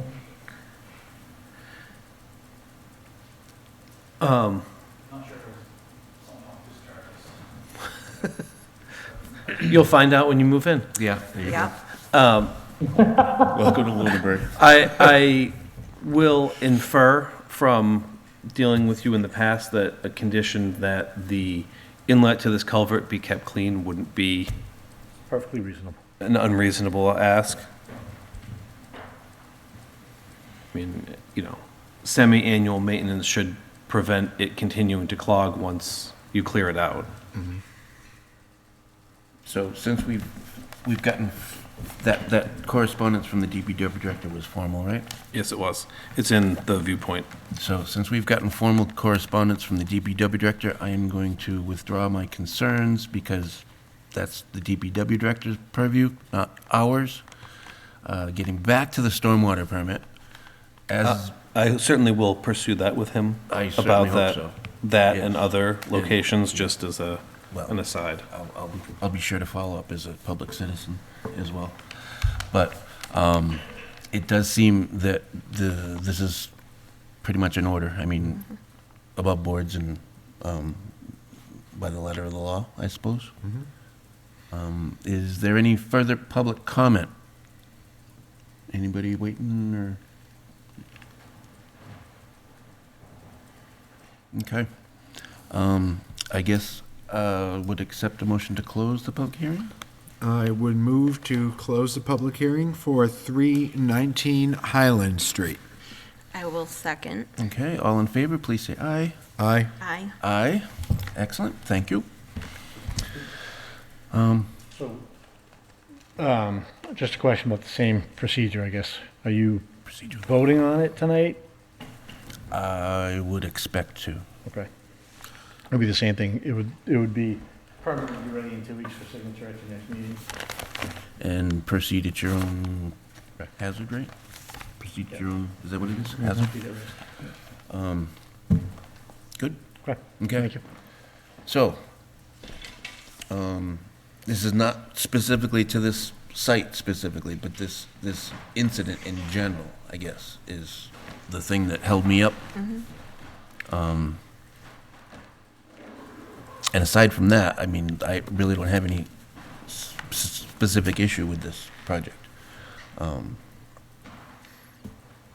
my concern was when the DPW director expressed concerns about the culvert, I really just wanted to wrap my mind around if this approval was creating another problem. No, it's exacerbating it, there's no doubt about it. Oh, yeah, but, I mean, it seems to be exacerbating it within a level that is probably not gonna ruin things, and everyone's kind of together on it, so. Can't say any of that. What we can Oh, say you're is, fair. what we can say is that they're permitted to do this as landowners by the state Fair. and by the local bylaws, right? I'm Yep. not gonna make any in That's fact, fair. I'm gonna drive by this site regularly and see how it does in storms. When it's built. So, again, nothing at all about the landowners, it just, welcome to Lunenburg, by the way, and get used to stuff like this, I guess. Get a ace in the hole. So, I guess if there's no further discussion, I would be accepting of a motion. I would move we approve the, With conditions? Do we Yeah. have- I would add the standard conditions, and we spoke about keeping the culvert clear of debris at the inlet. yes. And there's nothing else that we can add as a condition that addresses that issue that's within our purview for the stormwater permit? Which, the culvert? Town land, private land, abutting neighbor, not the applicant? Right? I mean, this is not just the applicant. We've already discussed the 3 properties involved, and they're currently involved. But this No, one- I think we can only condition work within the site and property that you're permitting. Yeah. I think keeping the culvert clear is a very large part of keeping that flow going. If this culvert has an existing issue, the easier it is for the water to flow through, the more likely that is, well, I can't even say that, but you want to keep the water flowing. if it's gonna collapse, it's gonna collapse. And honestly, if it's not kept clear, the hydrostatic pressure is gonna destroy it, because I've seen blocks the size of cars thrown by hydrostatic pressure. So condition the opening of the inlet be clear is a best-case scenario. We can say standard conditions and they'll be filled in at our next meeting? Standard conditions, Yeah, I mean, the only thing, I mean, I don't expect construction hours to be an issue. You know, in these areas, you tend to do 8 to 4, Monday through Friday, 8 to 12 on Saturdays, no Sundays and holidays. So that's what I would consider standard for residential in a residential zone. sure. Okay. So the standard conditions and keeping the pipe clear, I guess, right? Sorry. No, no problem at all. I would move that we approve the stormwater permit for 319 Highland Street with standard conditions. In addition, the requirement that they keep the culvert opening that's on their property clear. I will second. Excellent. Any further discussion? All in favor, please say aye. Aye. Aye. Aye. Excellent. So we'll have to have the conditions, you guys are clear on, you guys can go ahead and start working and, right? Yeah. Yeah. I mean, I'll be in touch with Justin or Brian, Thank you. and I'll have documents for you guys for the next meeting. Okay. Excellent. All right. Is there anything you'd rather us take before another thing? No, I Anything? wasn't sure if Mr. Jeffries would be here or not. So the comprehensive permit, there is nothing. They have retained both traffic and civil engineers. So they're moving through that process. No, that would be the town's review? or- Yes, town's review engineers. And that's it. Master plan, RFP. That would be the next thing on my list of, All right. I know how exciting it is. Did everybody get an opportunity to go through it? I did. I did. Anybody have any questions, comments, concerns? Kind of a mix of all three. It is one kind of overarching concept, and I really thought of it specifically while looking through scope of services, about what we expect from the consultant. And that first bullet point of conceive a structure and schedule of master plan public participation activities. Maybe we just wait and see what they put forward. Maybe we kind of spell this out more clearly. But it is really important to me that they, if they're the ones putting forward the plan, or us or whoever, have a way of drawing in the residents of this town who are not, who do not normally communicate with government. It is, I mean, as we know, town government, from voting to participation, relies on a very small portion of the residents of Lunenburg. And while in theory, everyone should participate a whole bunch in our vibrant democracy that is small town New England, because I could wax poetic about town meeting and everything else and why I think that's a great form. The reality is people don't. But we are still responsible for seeing that their need, just because they're not speaking out doesn't mean we're not responsible for seeing that their desires and needs for the town are being met.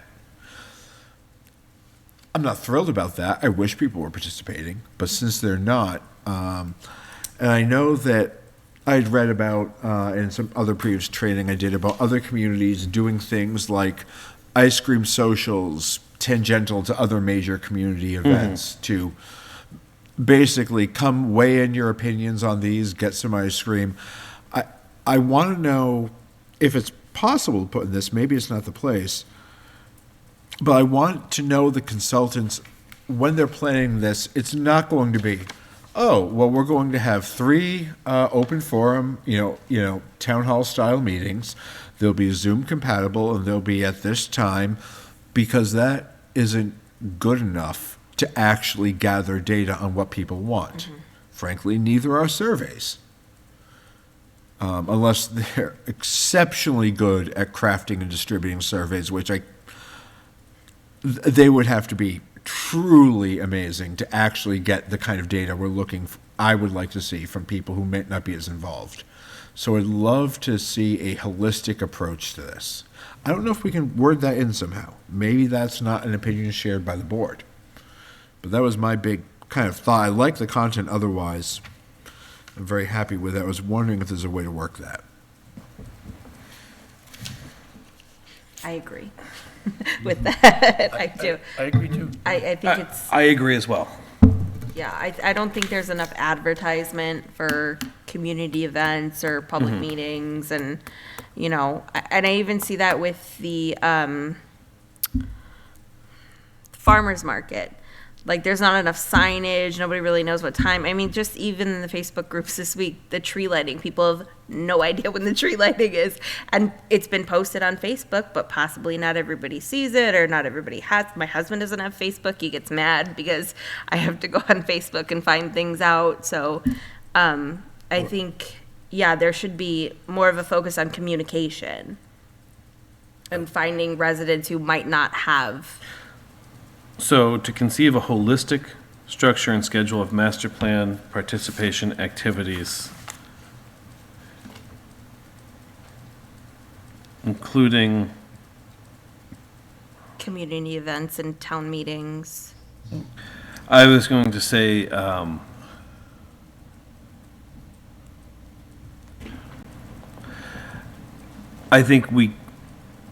don't know that it's going to be successful to tell the consultant, Yeah. you have to do community activities. Sure. So I was going to say including various advertising methods to reach populations not normally or not regularly participating in town government, or something to that effect. I might want to say, don't have the exact wording handy, but like variety of advertising methods and variety of activities, so people might actually show up. Like a variety of activities that are likely to draw in members of the community who do not typically engage with town government.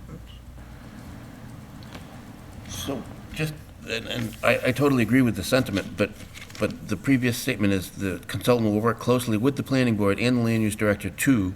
Fair. So, I mean, a lot of that falls on our shoulders. Yeah. I'm very comfy with that falling on our shoulders. I think I would like the consultant, the potential consultant, to know that that is an avenue we'd like to look at. Maybe one that we're lacking in. Yeah. Yeah, no, that's fair. I think that's wise too. But I mean, I think I'd like them to be aware of it at this step, because that might frame. Their whole approach. Yeah. So conceive a holistic structure and schedule of master plan public participation activities, including a variety of advertising methods and activities that will engage populations not normally participating in town government. I'm very, I Yeah. like that. That doesn't stress the size of that population typically. Is there a way we can word that in there too, that it's, I don't know, we can even say unusually large? Notable. No, but I think, I think these folks do this. Yeah, fair. And, you know, we're not the first town to say, hey, no one ever shows up to our stuff, man. How do we do that?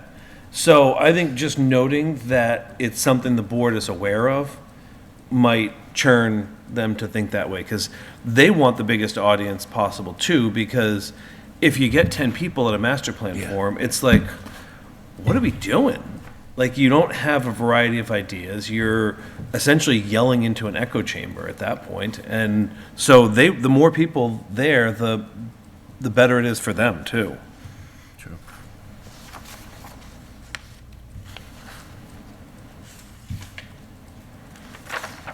Yeah, that was my big thought, reading through otherwise, that nothing was glaringly wrong to me, and I don't know that I know enough about how these are typically written to feel comfy with. And that's the thing, nitpicking, there 'cause- isn't typical. Okay, fair. So it's really sort of engaging on the level that each community wants to. And I say that, I mean, the elements are outlined in the general laws, and typically they use census data and census projections to inform the narrative about what's happening in each community, and analyzing those different sets of data to come up and draw conclusions. But then the way that goals or objectives are formed is so variable between communities. The way they're presented is variable. The way I've always looked at it is you generally will have 3 or 4 goals for most chapters, and then you'll have a series of objectives under those. Goals tend to be like this really nebulous, unachievable thing that you want, and the objectives are hard actions that you can take to move in that direction. And you might see master plans that carry goals on for 2 and 3 iterations, and the objectives just keep evolving to get closer to that goal, or to deal with the community as it's changed. Some people think goals are like, let's set this goal so we can achieve it. And they want, like, the goal is put a stop sign at, 4th and Main Street. So it's really kind of up to the board how it gets driven and how that goes. And some of it will be, conversation with the consultant and what they tend to do.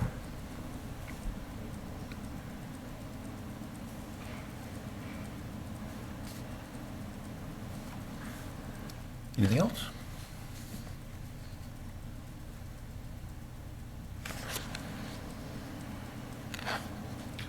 I just want to be clear. I found this very thorough and interesting and clear. So thank you for taking the time to put this together. Yeah. You're welcome. Thank you for reading through it. So the MGL says that the master planning is the job of the board, right? It is. So I continually see staff, department heads. Well, Should that be concerning? Because we're kind of taking something from an elected body to a consultant and then get it pushed through by staff and get a rubber stamp. I'm not saying that that's, I'm just saying. That's not the way I interpreted it. So generally, the planning board doesn't have detailed information on specific items throughout, whether it's transportation, whether it's different stuff. So input from department heads working with the consultants to provide information allows the consultant to analyze that information and present to the master plan committee, whether that's the planning board or some other iteration of committee, that information, and the board can say, yeah, I don't know why you think that, this is what we think, and this is what we want. Well, this department head said this. Okay, well, that's their opinion.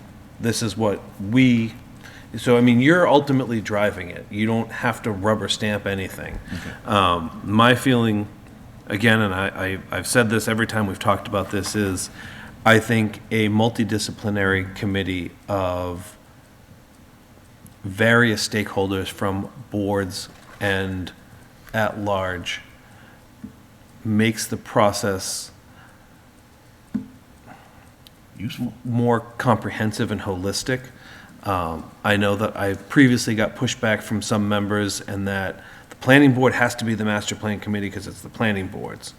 And really, to me, what the master plan committee is they're the ones getting their hands dirty with the consultant, reading the chapters and commenting on them and really sort of trying to help shape how this reflects all of the public input that gets put together. And they come back to the planning board and they say, hey, here's this, look at our baby. And you say, oh, that's an ugly Renaissance painting baby, or, oh, isn't it so cute? And you help them sort of shape that, bring it to the select board and say, look, collectively, we've come up with this. At some point, the planning board approves it, takes it to town meeting, gets town meeting buy-in to approve it. And then what you end up with is a document that this board and other boards can use going forward to really drive policy, because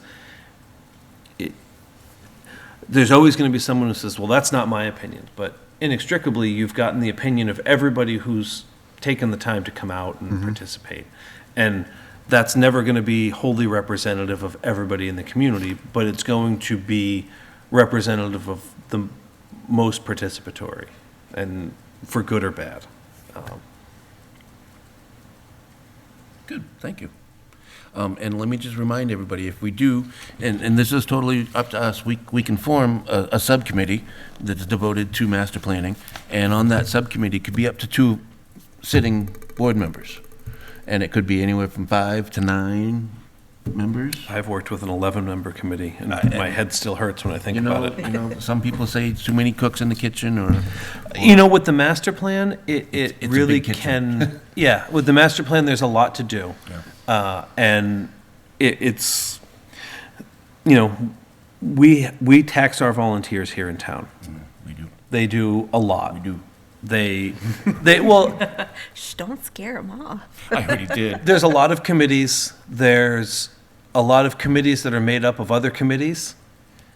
So one person says, oh, I really want to help the town. I'm going to get on finance. And then all of a sudden they're on capital planning and they're on the building committee. And holy cow, 3 nights a week I'm in a meeting. And I am cognizant of that. And I don't want that to be something that this turns into. This is a finite commitment. It's a 2-year-ish process. And I would expect that these meetings would be probably less than monthly in order to allow for the consultants to do work, come back in bulk, have real working sessions with the committee, and then go back off to their hovel to dig into all the stuff that they've sort of been sent off to go work with. But that's also a discussion that we have as we move towards finalizing a contract. And we can't logistically do as many as we want because we still have the ongoing onslaught of subdivisions, A&Rs, other, regular business. So there's that. I'm glad you mentioned the 2 years. It reminded me that I had a question of expected to be around 12 meetings, which for 2 years, that sounds... Yeah, I mean, the way the RFP reads is this would be ready for presentation at the 2025 town meeting. And it'll probably be April-ish before we really get rolling. And I like the around 12. Yeah, and it's a negotiated Yep. thing. Anything else? Under the scope of services, I just wanted to point out, the master plan document that is formatted for easy reading and viewing on screens. So easy reading, that special town meeting we had, that warrant was real hard. I sat there and read it out loud and tried to break it down, one of the articles in it, and it was, I think that's important to maybe emphasize that, because some of these, even now being on the board, I'm like, I don't know what a lot of this stuff means. So I think if, you know, an average citizen reading anything put out, it should be a little bit easier to go through, because that warrant that we had was rough. What?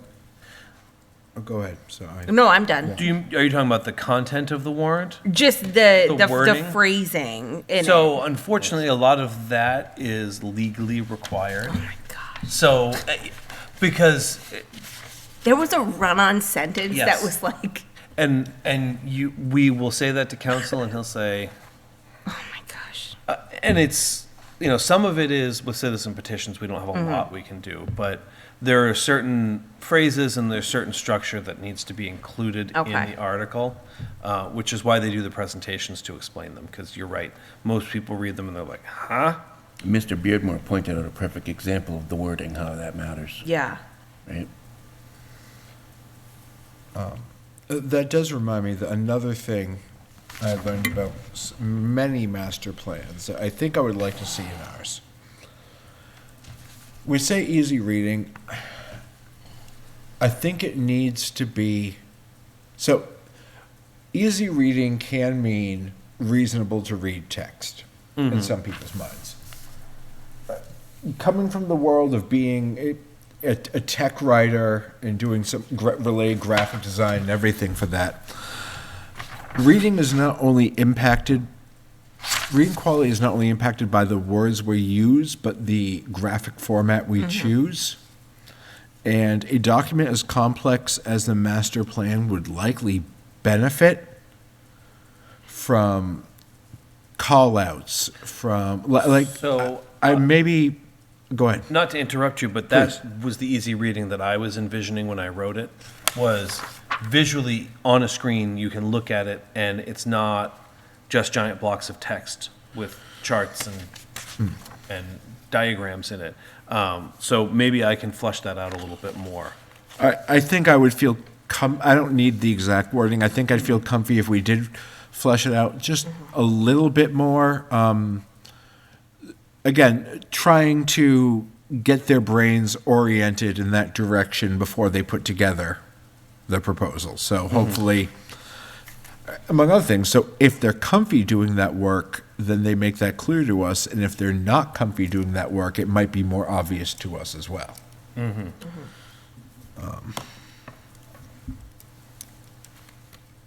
I'd like it to be a document that people don't hate reading and look Yes. at and go, okay, this is what the town wants to be. Yeah. Where was that? Because I thought I put it in the deliverables. Oh, it's right at the beginning. It's scope of Scope of services. services. It's It's in the the, scope it's language. the third bullet, Oh, right? Is that what you Yeah. were referring to? yeah. Because I had questioned that as well.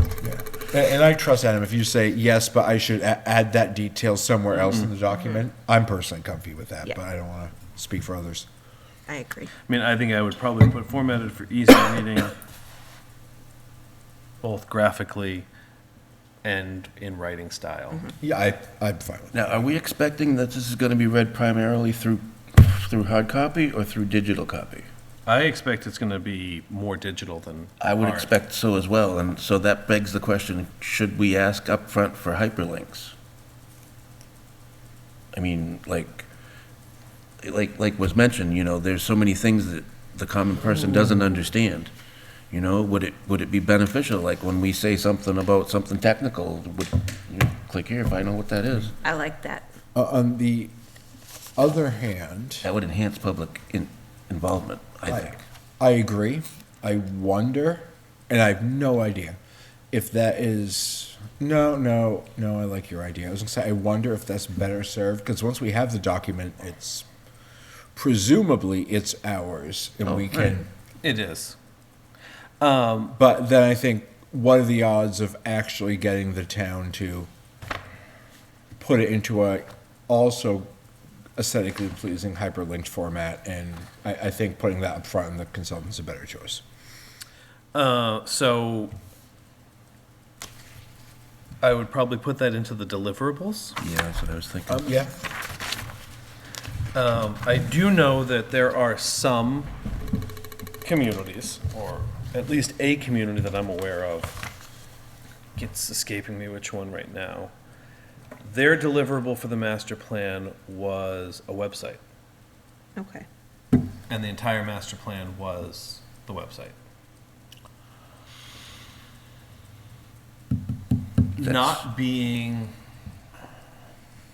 as technically proficient as some on that type of thing, I don't know how realistic that is from a maintenance perspective. Yeah, that's. Over time. I don't know. And that's the only thing that would concern me about that, whereas a Word and hyperlinked PDF document, I'm completely comfortable being able to negotiate. But then you gotta go from HTML to the print copy. Yeah, good point. I don't know. Yeah. I like the idea of the website. Theoretically, a static website is a low lift for long-term maintenance, but it isn't zero. And Well, yeah, and plus that's an ongoing cost, whereas this 153 is yeah, paid and done, and we got a deliverable. Yeah. and yeah, as much as I want the website to exist, then I end up with weird, even security concerns regarding it. So I mean, right here in D under deliverables. Microsoft Word compatible version and a hyperlinked PDF version. So I don't really only have to add the one word in there.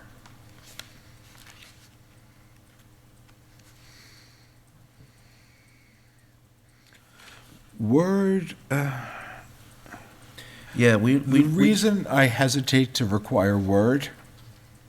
well, We use Office Suite.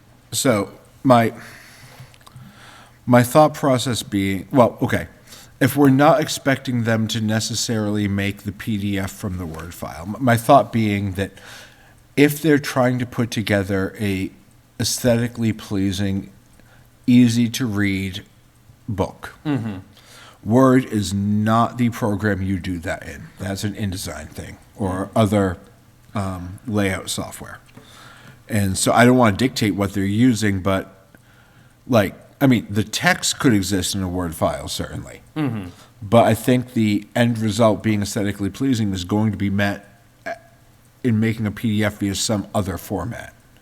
well, it's Word compatible, and as Adam said, that's our standard. So Word compatibility is the important Yeah, thing. I don't know that we have InDesign or anything like that we could access and alter the document in.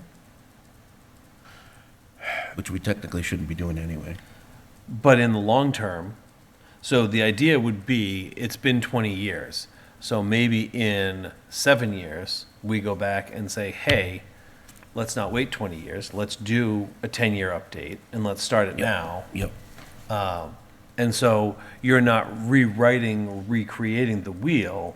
You're using a similar format and you're just plugging in updated data.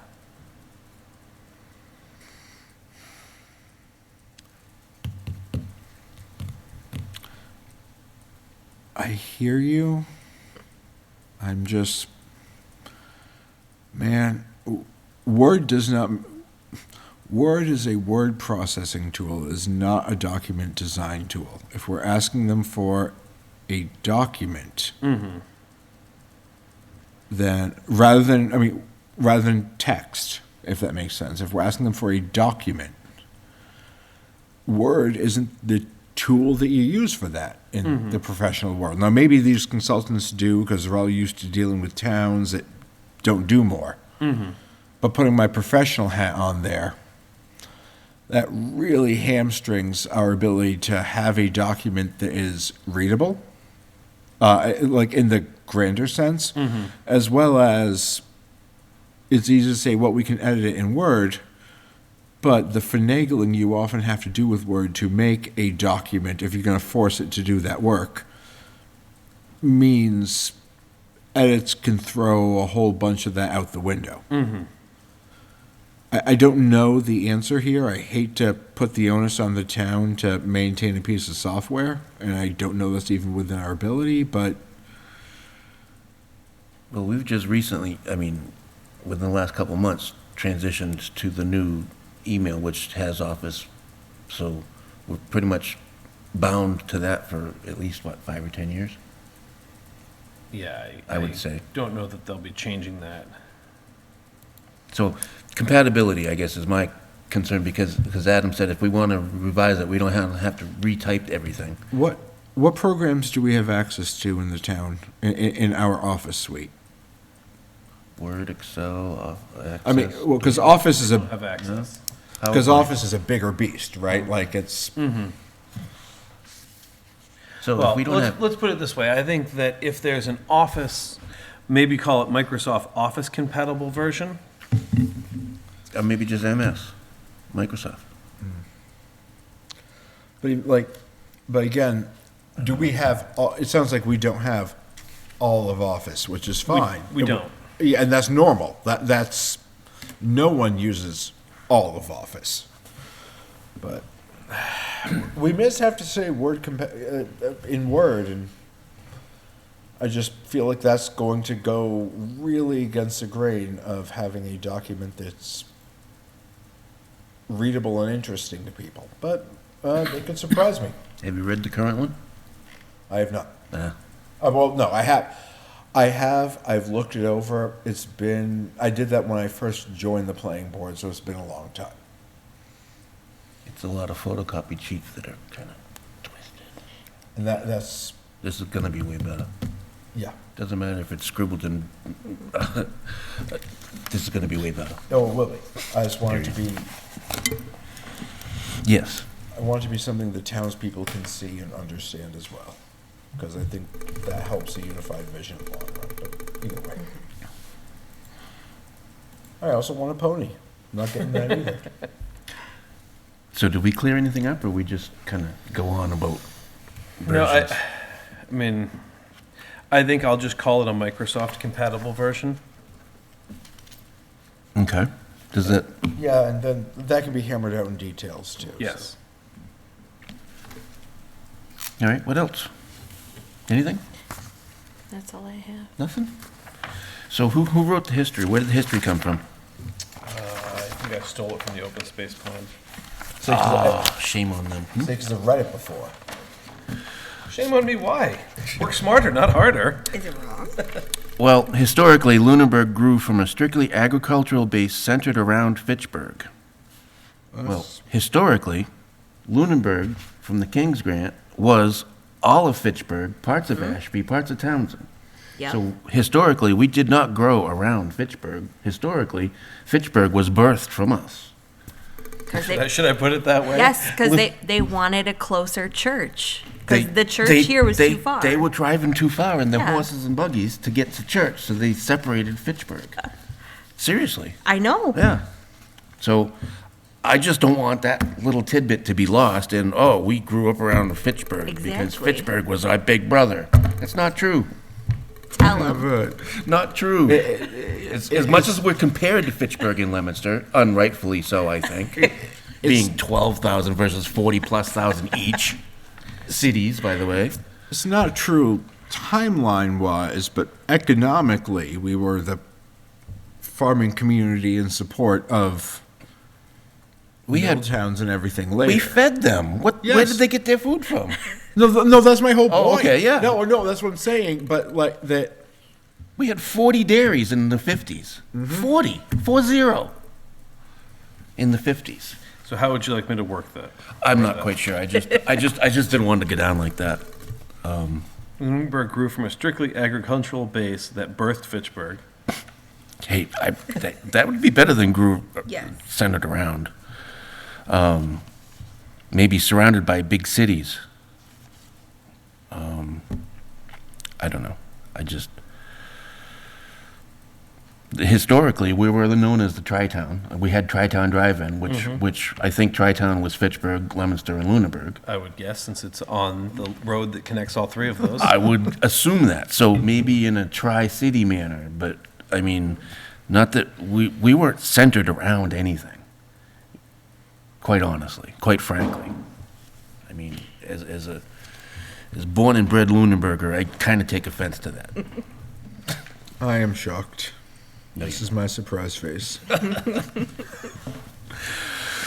But other than that, I mean, I thought it was pretty good.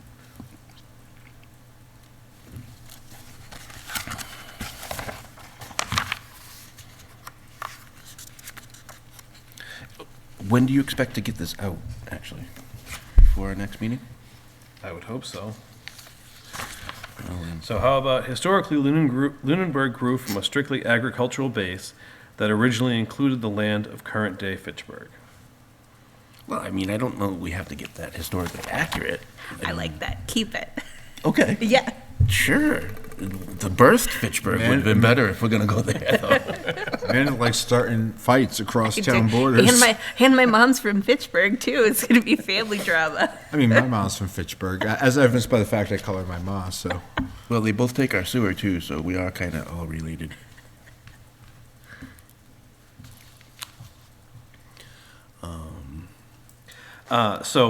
I would make these edits and I would send it to the assistant town manager to nail down the dates and find out when the next run for the central register is, and it would go in that. Bang. Sounds good to me. How about you guys? Yeah? So like I said, I'm shooting for an April start date. April start date, that's assuming we get responses. Correct. Okay. I think 153,000 will get some responses. Which is another reason I thought it might be not a bad idea to be picky and specific and finicky and whatnot. But good? Yes? Yep. Thank you, Adam. Thank You're you. welcome. Yes. All right. Driveways and entrances. I think we're still gonna table that till we have more of a membership, Okay. you know? Yeah. Comfy with that? Minutes approval?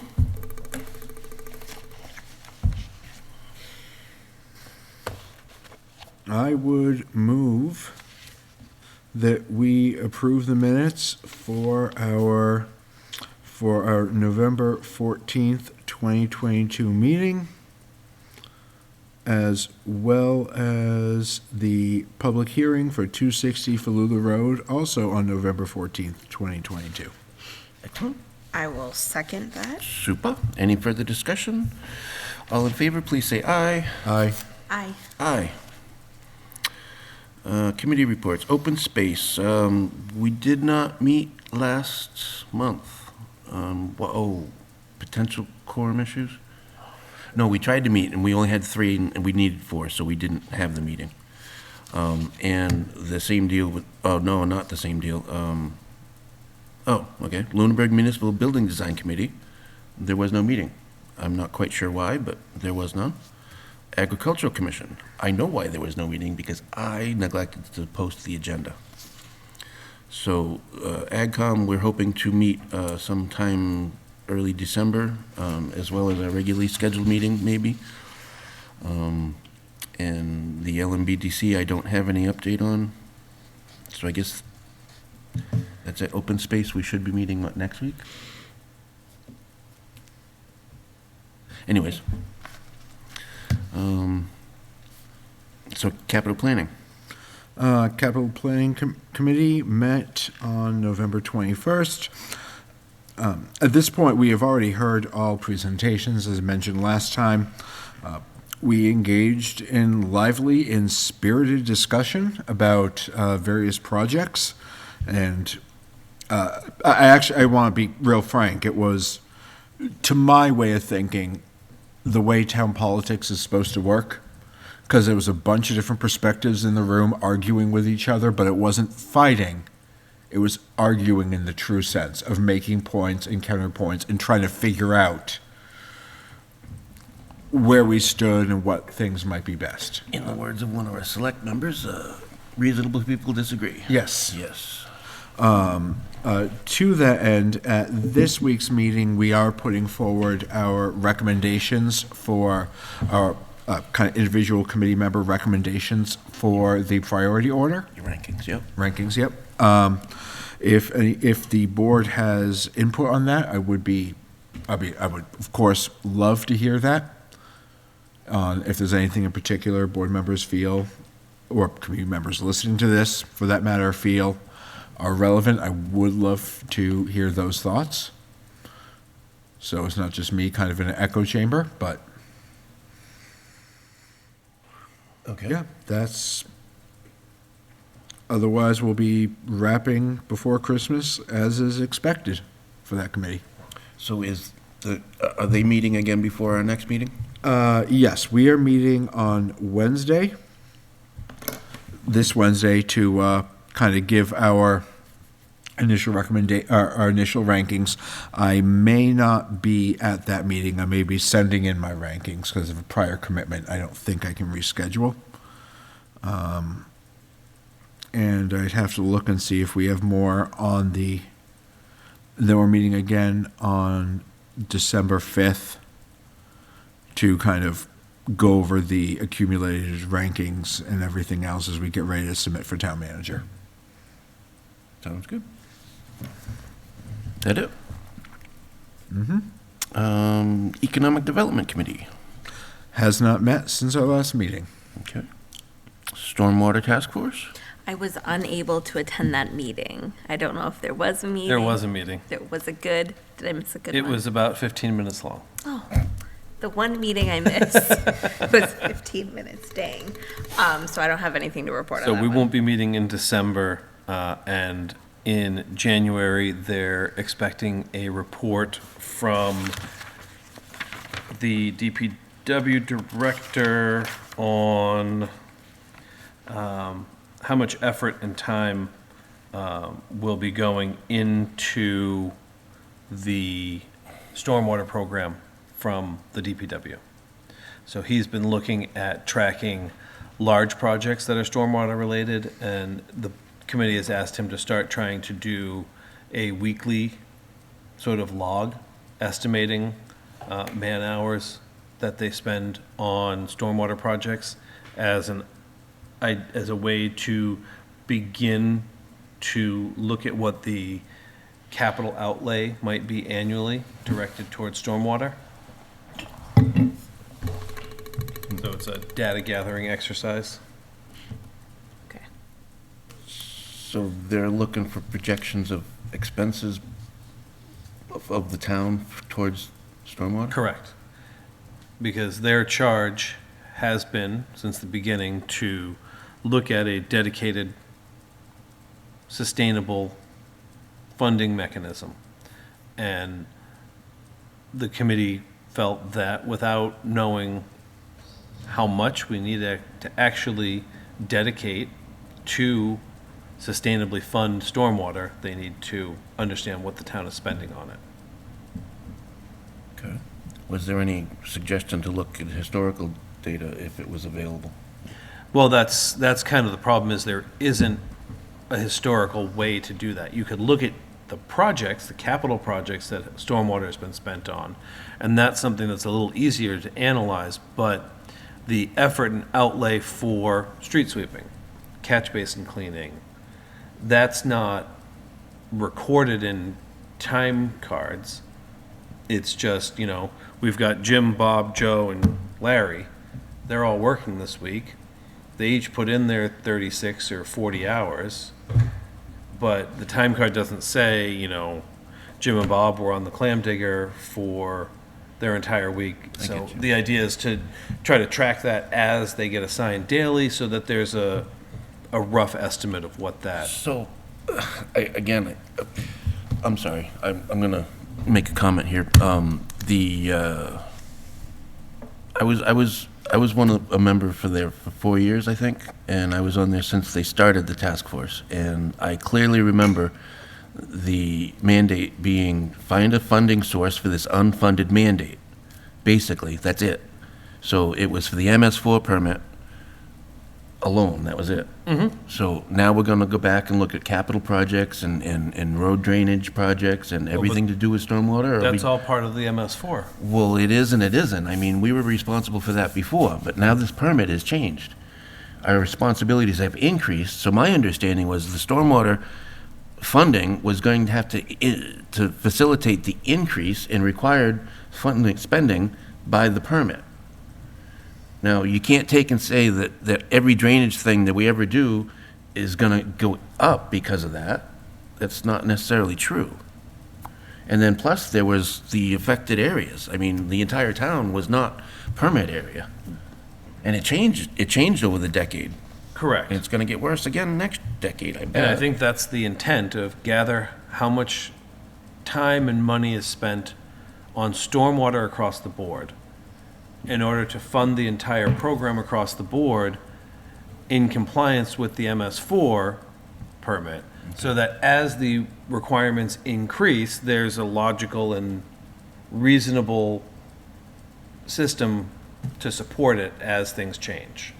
I guess where I was going with it is there would be stuff that the town would be doing regardless of the MS4 permit on a regular daily basis, on an annual basis, and I didn't want to have that worked into it, but I guess it'd be really Correct, hard. but it is now, It'd be really it hard is to now interwoven. So even if you said, oh, we're only gonna take the urbanized area, I mean, that line is really janky, and you get into all sorts of logistical issues. So if you just look at the whole program and dedicate funding to stormwater alone, as the permit changes and the urbanized area changes, you're not trying to catch up and shake everything up. Okay.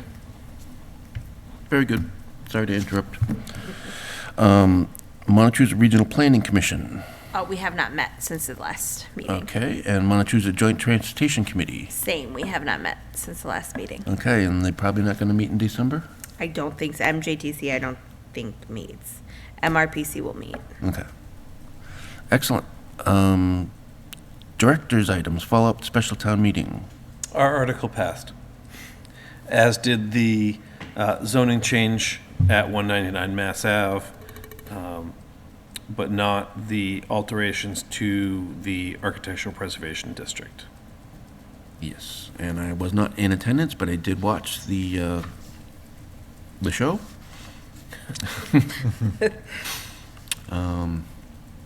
Good turnout. Yeah. I'll leave it at that. Yeah. Meeting schedule, 6 PM, all board meetings held at Town Hall unless otherwise indicated. Joint vote with Select Board on new members coming up next Tuesday, December 6th. Yes, the asterisk is to just make sure that that's something that will happen. I got confirmation after the agenda was posted. I believe it's scheduled for 7:30, and I will confirm that with everybody tomorrow. Okay. And is that a select board meeting? or It is. Okay, so we It's a would, joint meeting. so we would show up to that meeting. So we'll Yeah, show up and we at would- 7 and we'll call to order. Yeah. And then we'll. Or 7:30, whatever the time is. Whenever they and have the us on the board will agenda. convene. If Zoom is more convenient for you on a Tuesday evening, they do have that capability, and you would be, included in the quorum and able to vote from the virtual platform. Very good, thank you.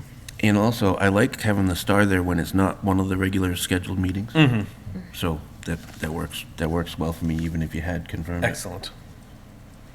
Does that work for you? It does. Perfect. Ongoing items, Mr. Jeffries has not joined us. He has not. Town environmental support policy, same issue. Yeah, those are, so we only have one meeting in December. Save the special joint meeting, Okay. because the 26th is the holiday. Because Christmas is one of the holidays the town observes. It's a Sunday, so thus it is We observed observe on Monday. Christmas? Yes. Oh, well, at least it's as important as Juneteenth. Okay, so zoning changes to manage growth. Which is in a response to the potential Yep. comprehensive permit we talked about, trying to weave that in with the results from the public participation of the master plan, Yep. based on just the length that it will take in order to move through both of those processes. Yeah, so I still have not made an appearance at any of those other groups, with, the sewer commission or, the water district.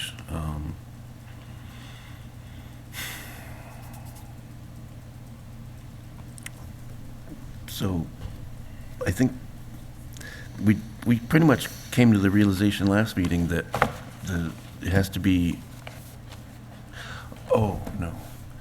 Accessing, there we go. Accessing residential through commercial, You cannot do.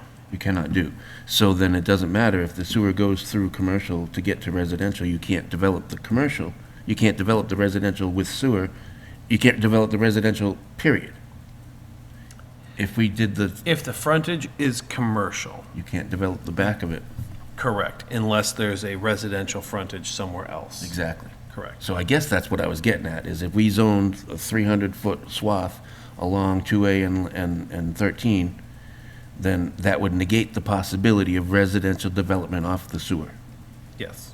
Okay. I would That's what I I've been would trying to say all this put time. out there that I think it's more purposeful and cleaner to zone to the rear of the property line of parcels, Yep. rather than a random distance from center line, Sure. because you end up with things like the 199 Mass Ave, or, you know, some other places where there's just a weird zone line through a property, and there's no logic or reason to it. I don't disagree with that.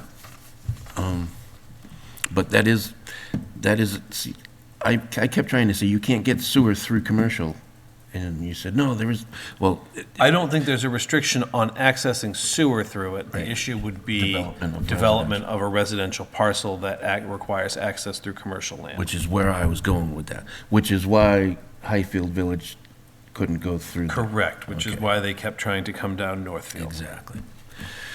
So, simply zoning the entire, so if Pondview Commons gets approved and they get their sewer, right, they get their 3+ miles of sewer, we could rezone whichever roads they go down to be commercial.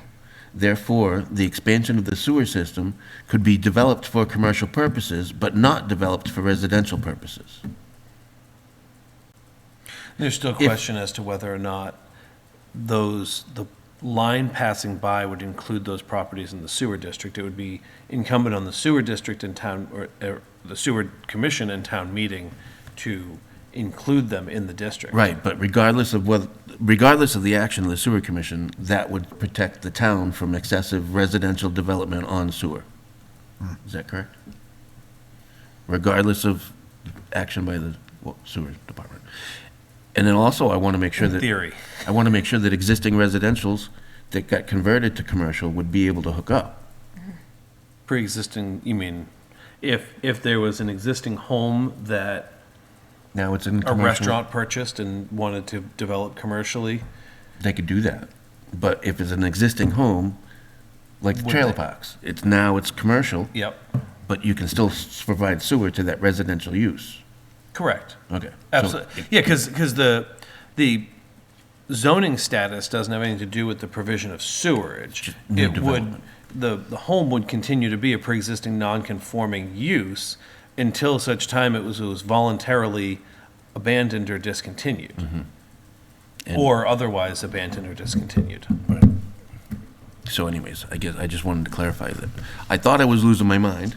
I couldn't figure out why, but apparently that is the significance there. But again, we need to have discussions with sewer and other stakeholders. Zoning for MBTA communities, haven't seen that one for a while. I actually was just in contact with MRPC today. I've got a survey to fill out in order for them to begin the action plan, which is due at the end of January. So I expect we'll see them either December 12th or the first meeting in January. Okay. This kind of seems like a follow-up from the previous. Pondview? Oh, zoning infrastructure, yeah. Those are tied together. Okay. Pondview, there's still no update. Yep. Northfield Road, Parks Commission property. I have to reach back out to them. I've been waiting for an update, but with the holiday, I was trying to give them a little bit of grace. Okay. And did I see something recently in the last few days about trails? I got an email the Trails grant. Trails grant is due at the February 1st, I believe. Did they ask us, did Conservation ask us for GIS hours for this year They already? have not. I do expect the new conservation administrator started today. So I expect that that may be something that the Conservation Commission is putting on her to-do list. But they've got less than a month to do it? 2 months. Oh, and still, they can get the grant and still ask us for the Correct. GIS? Okay, so there's no time, No. okay, okay. All right. Is Mr. Rogers still with us? No, he is not. Anyways, we're at the public comment stage. Public comment. Anybody? Anybody? Okay. It's still available if you like. Board comment, concerns? Nothing. None. We are just really happy. Okay. Super. If there's no more discussion, I suppose I would entertain a motion to adjourn. So moved. Seconded. Excellent. Any discussion? All in favor of adjourning, please say aye. Aye. Aye. Aye. Thank you very much, TV Land. And thank you. What'd you think?